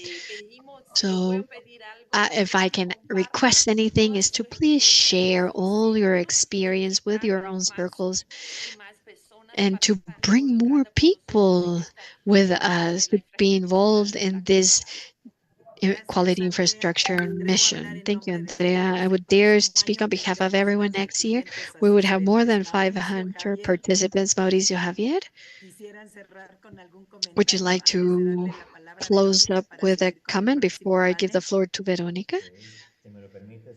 If I may, I think yes, to wrap up, what I wish to say is, one, we must believe it ourselves. That's how I see it. What can we do? It's not the topic of just Andrea, Javier, or Mauricio in this case, who are part of the Kika board. We are all Kika, everyone here, be it that we are part of the body itself or users. We have to believe in it and understand how quality does depend on these three pillars and on everything that comes out from that, technical regulations and others. We must believe in it and we must promote that. We sell it. We share it to governments and the academia so they can educate future generations. And with that, we are doing great good for our region. Thank you very much, Javier. Mauricio, as good metrologies, we have 3 minutes left. Okay, I'll do it in one. What I would say or what I would request is that people be involved, that people be involved from the national, regional, international spheres to have an active participation. Sometimes we lose our perspective in these organisms. And we sometimes believe that this body is just a secretariat that at the end of the day is just responsible of executing several tasks. But really, these bodies depend on the commitments of their members and the commitment of them and for them to help execute what we request secretariats to do. So basically that would be my request. Full engagement, active participation. Thank you very much. And those are the 3 messages, and we will continue to work on this. A quality panel, a quality webinar on the World Quality Day, Veronica, and all organizations. Andrea, thank you very much for the invitation. And I wrap up because I can see Paola ready for the next panel. Thank you very much.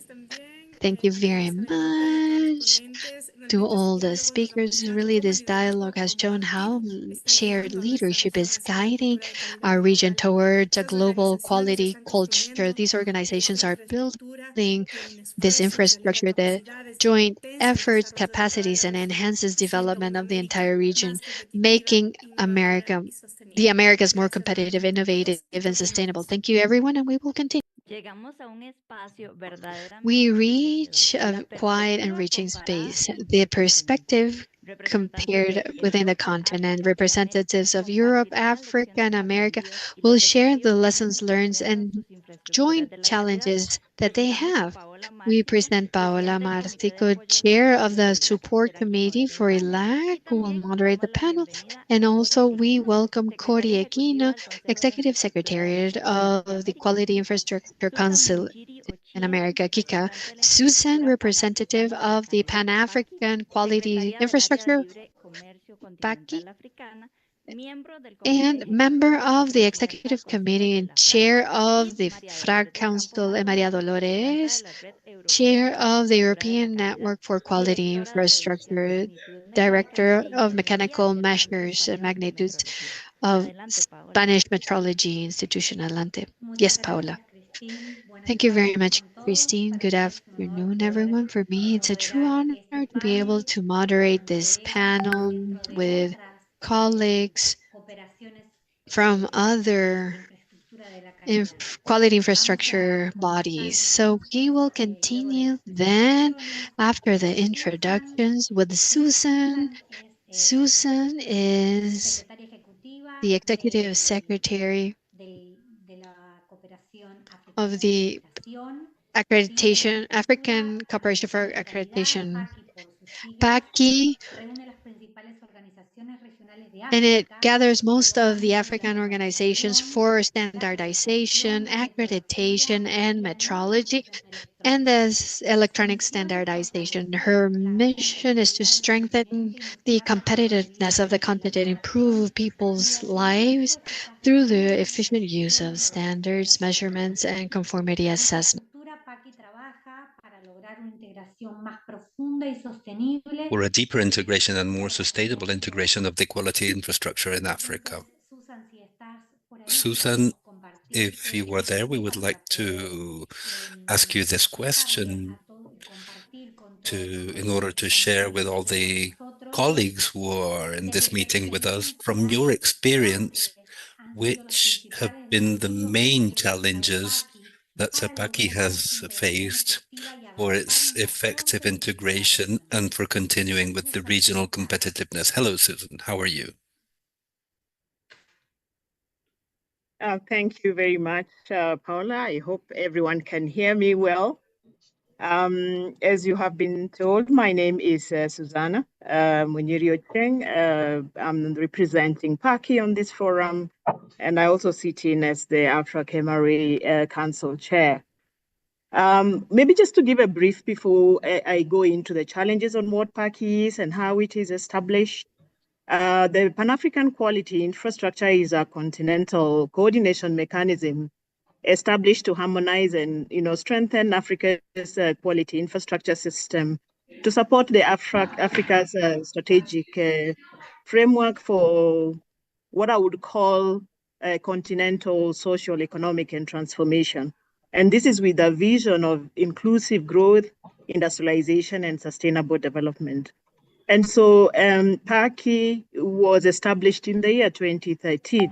And happy to be here because we are amongst other regional players who have been in the space for long. And so we are standing on their shoulders to be able to grow a little faster than we are. PACI, which is a Pan-African Quality Infrastructure, brings forth four main continental quality infrastructure organizations. So namely, we have ARSO, which is the African Organization for Standardization. And then we have AFRAC, which is the African Accreditation Cooperation. We have the Intra-Africa Metrology System, which is AFRIMET. And then we have the IAAC, which deals with the electrotechnical standards. And the role of PACI is wide. It does coordinate activities on the continental quality of the continental quality infrastructure institutions, with a role to promote, harmonization of standards, technical regulations, acceptance of conformity assessments and procedures across Africa. It does so to support intra-Africa trade by reducing technical barriers to trade, and also provides a unified voice for the continent. So in essence, it's actually a significant pillar within our continental structures, and so it is important. It's an important organ. It has contributed significantly to the strategic relevance on the continent, and in essence, in a nutshell, what I would say is it does ensure coherence, synergy, and provides for complementarity of the quality infrastructure pillars, strengthening Africa's collective voice in the global quality fora, so to speak. But it's also a significant contributor to what we refer to as the Africa Free Continental Trade Arrangement or area, so to speak, because these pillars are actually anchored within the technical barriers to trade protocol annex on the protocol on trade in goods. And so it does really play a significant role.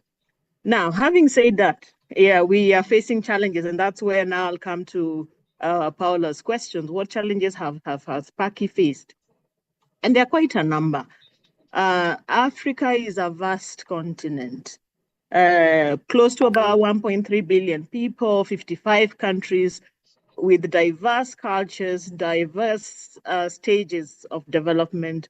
And so, of course, that brings forth the fragmented and uneven national quality infrastructure systems. And these are actually at different stages of development. Some well-established national standards bodies, accreditation bodies, and metrology systems, while others even lack the basic structures, even with respect to, for example, standardization. Now, this asymmetry limits, of course, regional harmonization it does limit mutual recognition because in some cases the structures are really not well established. And so the ability to implement what you would refer to as or even take up harmonized standards or conformity assessment frameworks as well as mutual recognition is limited. I would say that it's disparity. There's disparity in it, so to speak. And this in that case, obviously, because then you do not have systems for mutual recognition, it will lead to duplicative work, because while state parties or countries have their own sovereignty systems, then they will still require to do what they will do for technical regulations, even sometimes when they do not really have the capacity to do.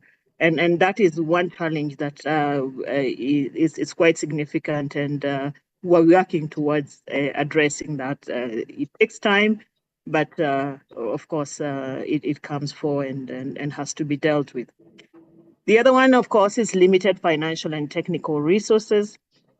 PACI and its member institutions, that is ARSO, AFRIMET, AFRAC, AFSEC, do operate on modest budgets, and sometimes relying on donor funding and technical assistance programs. And this, of course, limits capacity building programs, it limits infrastructure upgrades, it limits participation in global activities where we would really, members of this quality infrastructure institute appreciation of quality infrastructure's strategic value. And this goes together in line with the theme for this year's World Quality Day. We need to think differently. We need to be of our strategic imperative.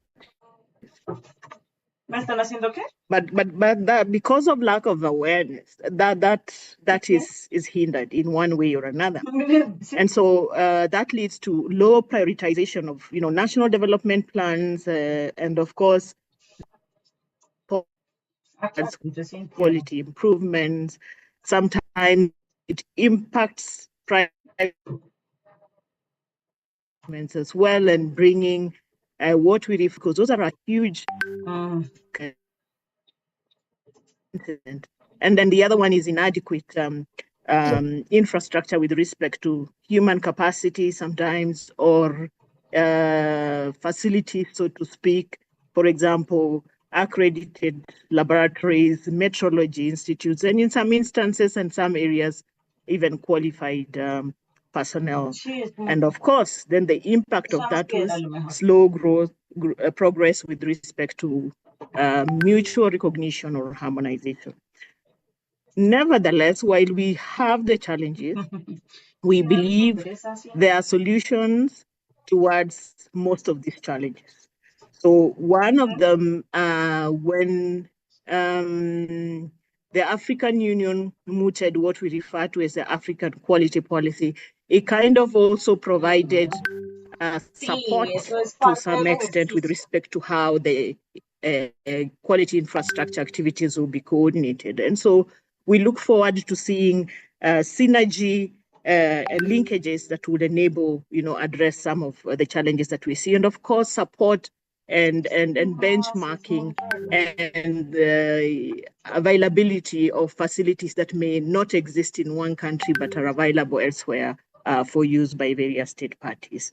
The other one is strengthening national and regional quality infrastructure system, as well as building on the linkages that have been established both at regional economic community level and continental level, and looking up to the global players as well, for us to be able to learn and build on what has been progressed in the past. And last but not least, create awareness on quality and quality infrastructure and its benefits towards realization, of course, of this year's World Quality Day theme: quality, think differently. Thanks. I submit. Gracias, Susan, por este excelente panorama que nos has brindado y compartido, referente en Thank cómo you, es Susan, for this vision that you have given us about the quality infrastructure in Africa and how it's working, and we will go back to you in short. Now we will give the floor to our colleague Maria Dolores del Campo, who will comment on the European Network for Quality Infrastructure, that it has the main organizations in Europe that are pillars for the quality infrastructure, standardization, metrology, accreditation, conformity assessment, and market surveillance. And the objective of this organization is to strengthen the cooperation among bodies as Sensenelec, Euramet, IA, WellMet, ProSafe, and Eurolab in alignment with the best world practices. And this was created for building a more coherent European system that can respond to the technological challenges and sustainability challenges and social challenges and strengthen competitiveness and trust in the European market and international trade and the economic development of the countries. In this context, Dolores, we wanted you to share with us which was the main motivation behind the creation of KIN, the impacts that you expect for this network to have in strengthening the quality infrastructure and competitiveness in Europe. Hello, everybody. Thank you for inviting me to participate in this seminar. It is true that the organizations that are a part of this European Network for Quality, or we already had previous relationships. Euromet continuously had discussions with Sensenelec, with IAAC, with Eurolabs, or with WellMec. We had and we continue to have a relationship that's very close, but we had never had that joint relationship. And why? Because for two reasons mainly. It's related to what Susana mentioned previously. That has to do with making visible the importance of the quality infrastructure at the European level. And it's always better if we all together drive than that toward in separate ways as countries. So it was the idea of joining forces to highlight the importance of the quality infrastructure. And on the other hand, what we want is to present ourselves as a sole voice before the European authorities, something that Amna Sipionka commented on at the beginning of today's activities, and that is going to be with the next year's World Metrology Day. It's the importance not only metrology but quality infrastructure has for the policies, regional policies, national policies, and international policies. So to have a sole voice and acting as a single actor before the European Commission. So these have been the main reasons for creating finally this European network for quality infrastructure. Because it is true that at the European level, we might have been luckier than other regions such as Africa or the Americas, and Europe is small. And the government of the European Union, because of the need of creating the European market, has been pushing for the development of quality infrastructure, because this development guarantees that all products that are tested and certified in one member state of the European Union will be accepted in all member states, reducing obviously the trade barriers and encouraging the competitiveness of European industries. So from the European Union, they have been promoting this development, but this way of acting as a sole voice, we understand will help us increase our relevance in the future.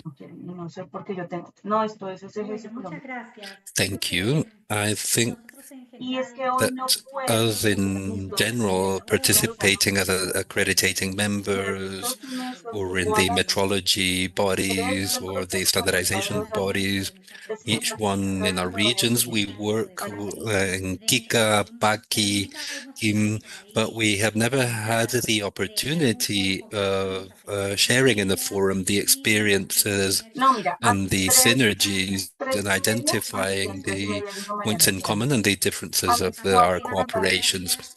So thank you very much, Maria Dolores, for being here with us and sharing your vision from your perspective and your experience. We also have Cory Aguino. Hello, Cory. How are you doing? Good morning, good afternoon.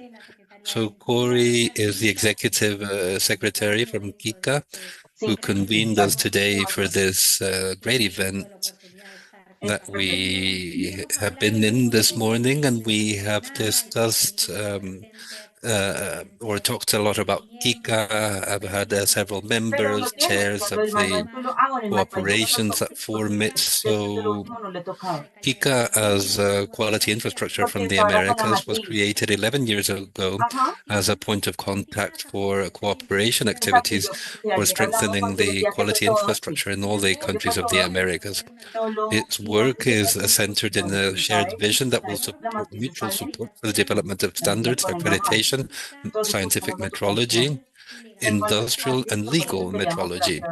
So Cory, after 11 years of working together, which do you consider have been the main progress of Kika for strengthening the quality infrastructure and promoting cooperation among the countries of the region? Thank you, Paola. And I would like to thank IAAC also for leading this Kika event. As you say, we have spoken a lot about Kika, and I wouldn't want to repeat the same thing, but I would like to compare, since we are in this panel, to compare in the Americas, different to Europe and Africa. We don't have a common market, we don't have a free trade agreement, and that makes it difficult to have the support from regulators such as the European Union or the market surveillance, and Kika doesn't group any of these aspects because there's no regional organization. The idea of Kika came from a ministry meeting from the OAS, where the ministries are included and the regulators, and there was a working group in which we had representatives of SIM there. We had Javier, and we started speaking about the pillars of the quality infrastructure of the region should work together. We haven't had that support from the OAS that we were expecting for strengthening the regulatory part and government components for our council. And as I mentioned, there was no group for surveilling the market and for conformity assessment. We are still forming some national association for conformity assessment. Some are grouping several countries, but we don't have an association for conformity assessment at the regional level. So it's a pillar that we are missing too. And in its composition, IAAC has stakeholders that are conformity assessment entities, but we don't have this regional representation, and it's important to have their voice too.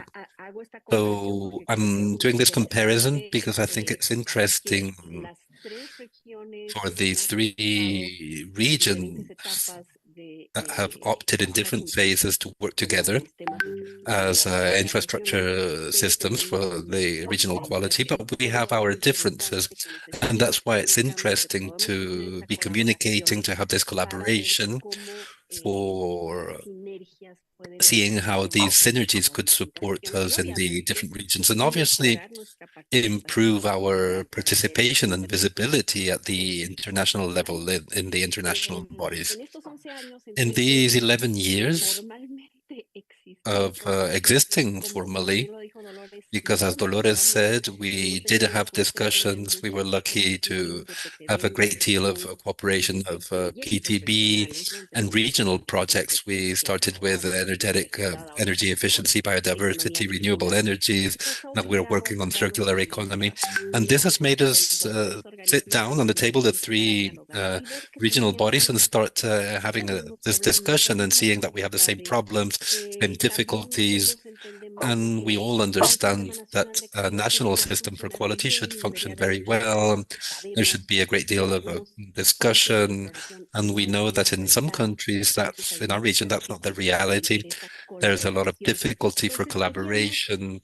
So we wanted, in principle, to show how we can work together, collaborate together, and for this example of joint work can be taken to the national levels and support the members individually for working like this. It continues to be a challenge. We continue to try to set this example and say that the national system should be robust. And we have managed to have some important moments, many workshops, trainings, collaborations, when there's topics that interest the three bodies, and as I mentioned, working in regional projects that support the development. And we have had presence in forums from the Commission for Technical Barriers to Trade, from WTOs, to see how we can improve the quality infrastructure. We had several ministry meetings. We have been invited by the OAS, and we've managed to have meetings with regulators at the national level, using a General Assembly of one of our bodies to speak with the regulators and support the bodies from that country. And we have had the documents that we have published. We have our web page, and we try to work jointly and show what we do. But we also realized that it was necessary to formalize our council. So in 2024, we defined the strategic plan from Kika. And that's where we defined that we should have a rotating secretariat.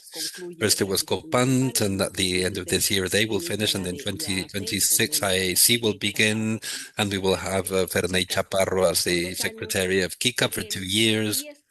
And this facilitates managing the activities and reminding the others, like Kika, that we should be more present. And we have decided to create some groups for helping the strategic lines. And from next year, we would like to form these groups. And as it was said in the previous panel, so that it's the members that participate and that get involved and say what they would like to see in Kika.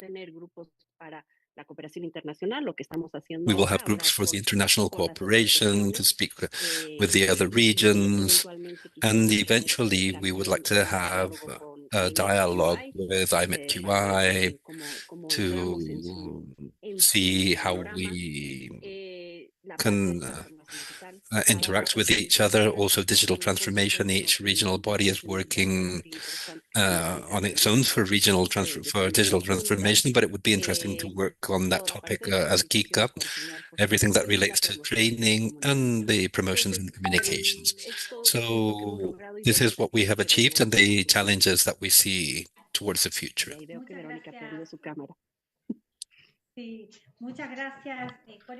Thank you, Corey, for this excellent presentation. I will keep this GICA motto that they have been trying to include this topic in each one of the meetings of the assemblies in each one of the countries that we visited, the joint work with regulators, and also in this learning process of working together where we approach each other to strengthen the synergy that we have in GICA so that it can be replicated in each one of the countries. That's very important. And in the World Day for Quality, it is satisfactory to be able to share this information with you and IAAC, Simpopant, and all the accreditation bodies who are here today, the metrology bodies and the standardization bodies. And I would like to close. Corey spoke about the next challenges and next steps for strengthening the quality infrastructure in the region. And I would like for you, Susan and Maria Dolores, to share about which are the next steps and the next challenges that each one of the regions has for strengthening and continuing to strengthen the quality infrastructure in our regions. Susan, if you want to start. Yes, thank you very much. I will. The plans we have for strengthening quality infrastructure in the region for us are targeted towards ensuring that the Africa Free Continental Trade Area works and works effectively. And so there are two things that are on the radar for the Pan-African quality infrastructure. One is to drive uptake of the Africa Continental Technical Regulations Framework because of the disparities around our regulations. And the other one is also to drive the mutual recognition agreement in terms of acceptance of each other's results. And if we have to see a significant increase in intra-Africa trade, those are two things that we are looking at in the immediate term to be able to progress. But then also we are not losing focus on the requirements for alignment in terms of embedding quality within the strategies that we adopt as Pan-African quality infrastructure institution, and also moving from measurement to outcomes, getting to realize what is the value of the quality infrastructure systems that we have on the continent, and how do we move on from where we are to what we desire towards achieving Africa's Agenda 2063. Thank you. Muchas gracias, Susana, vos por acompañarnos, y le doy la palabra a María del Dolores. Thank you, Susan. And I will give the floor to Maria Dolores. I'll try to be short because I can see that we are running out of time. On Europe's side, we have detected three main challenges or strategic challenges for the future. One is all these new technologies, AI, quantum computers, biotechnology, and so we need a continuous training or education about the standards and also for the conformity assessment systems.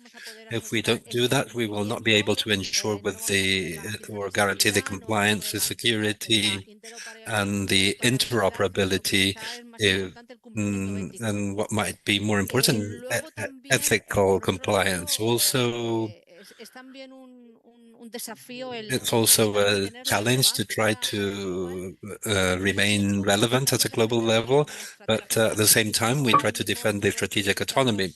Right now, we are all trying to fight for technological sovereignty. So this is a lot more complex in this context of international competition in that we live, and with so many trade dynamics that are changing. And I would like to highlight also digital transformation. We have mentioned it, but of course, digital transformation is a challenge because it's generating many demands, new demands in terms of cybersecurity, data integration, remote conformity assessment. That requires several investments in technology, but also in human capital in all institutions at the national level that are related to quality. So to summarize, I wanted to share with everybody these main strategic challenges that we have detected from Europe.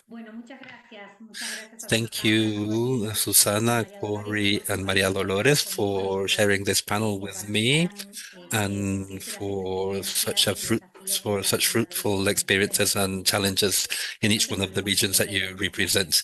Now we will go back to Veronica. Gracias, realmente un panel muy interesante, temas a nivel de diferentes It regiones. has been a very Different interesting regions that really provide a panel. lot of inspiration to this conference that precisely has given us guidelines to continue to work for quality in the region and in general all over the world. Now we have the closing remarks from the IAAC chair, Andrea Melo, and I invite her once again to join us to close this event. Thank you very much, Veronica, and to everyone who stayed with us throughout the entire session. We're reaching the end of this valuable international conference for quality infrastructure to support trade, economic development of our countries. And I wish to express my deepest gratitude to each one of you for your active participation, the constructive dialogue, and the shared vision and mission. I especially thank, on behalf of our cooperation, our speakers. Today, we reasserted something very special and essential. Quality infrastructure is a strategic tool for markets to strengthen trust and to promote a sustainable economic development. The cooperation here reminds us that global challenges can only be addressed with solid partnerships and with a real commitment towards technical excellence. As IAAC and as members of KICA, we are very strong in our mission to integrate efforts to create these bonds among regions and to support each country in the creation of robust, modern, quality infrastructures that will respond to the international trade requirements. Thank you for your presence, commitment, and your collaborative spirit. The dialogues that we began here today will be translated into concrete actions in the future.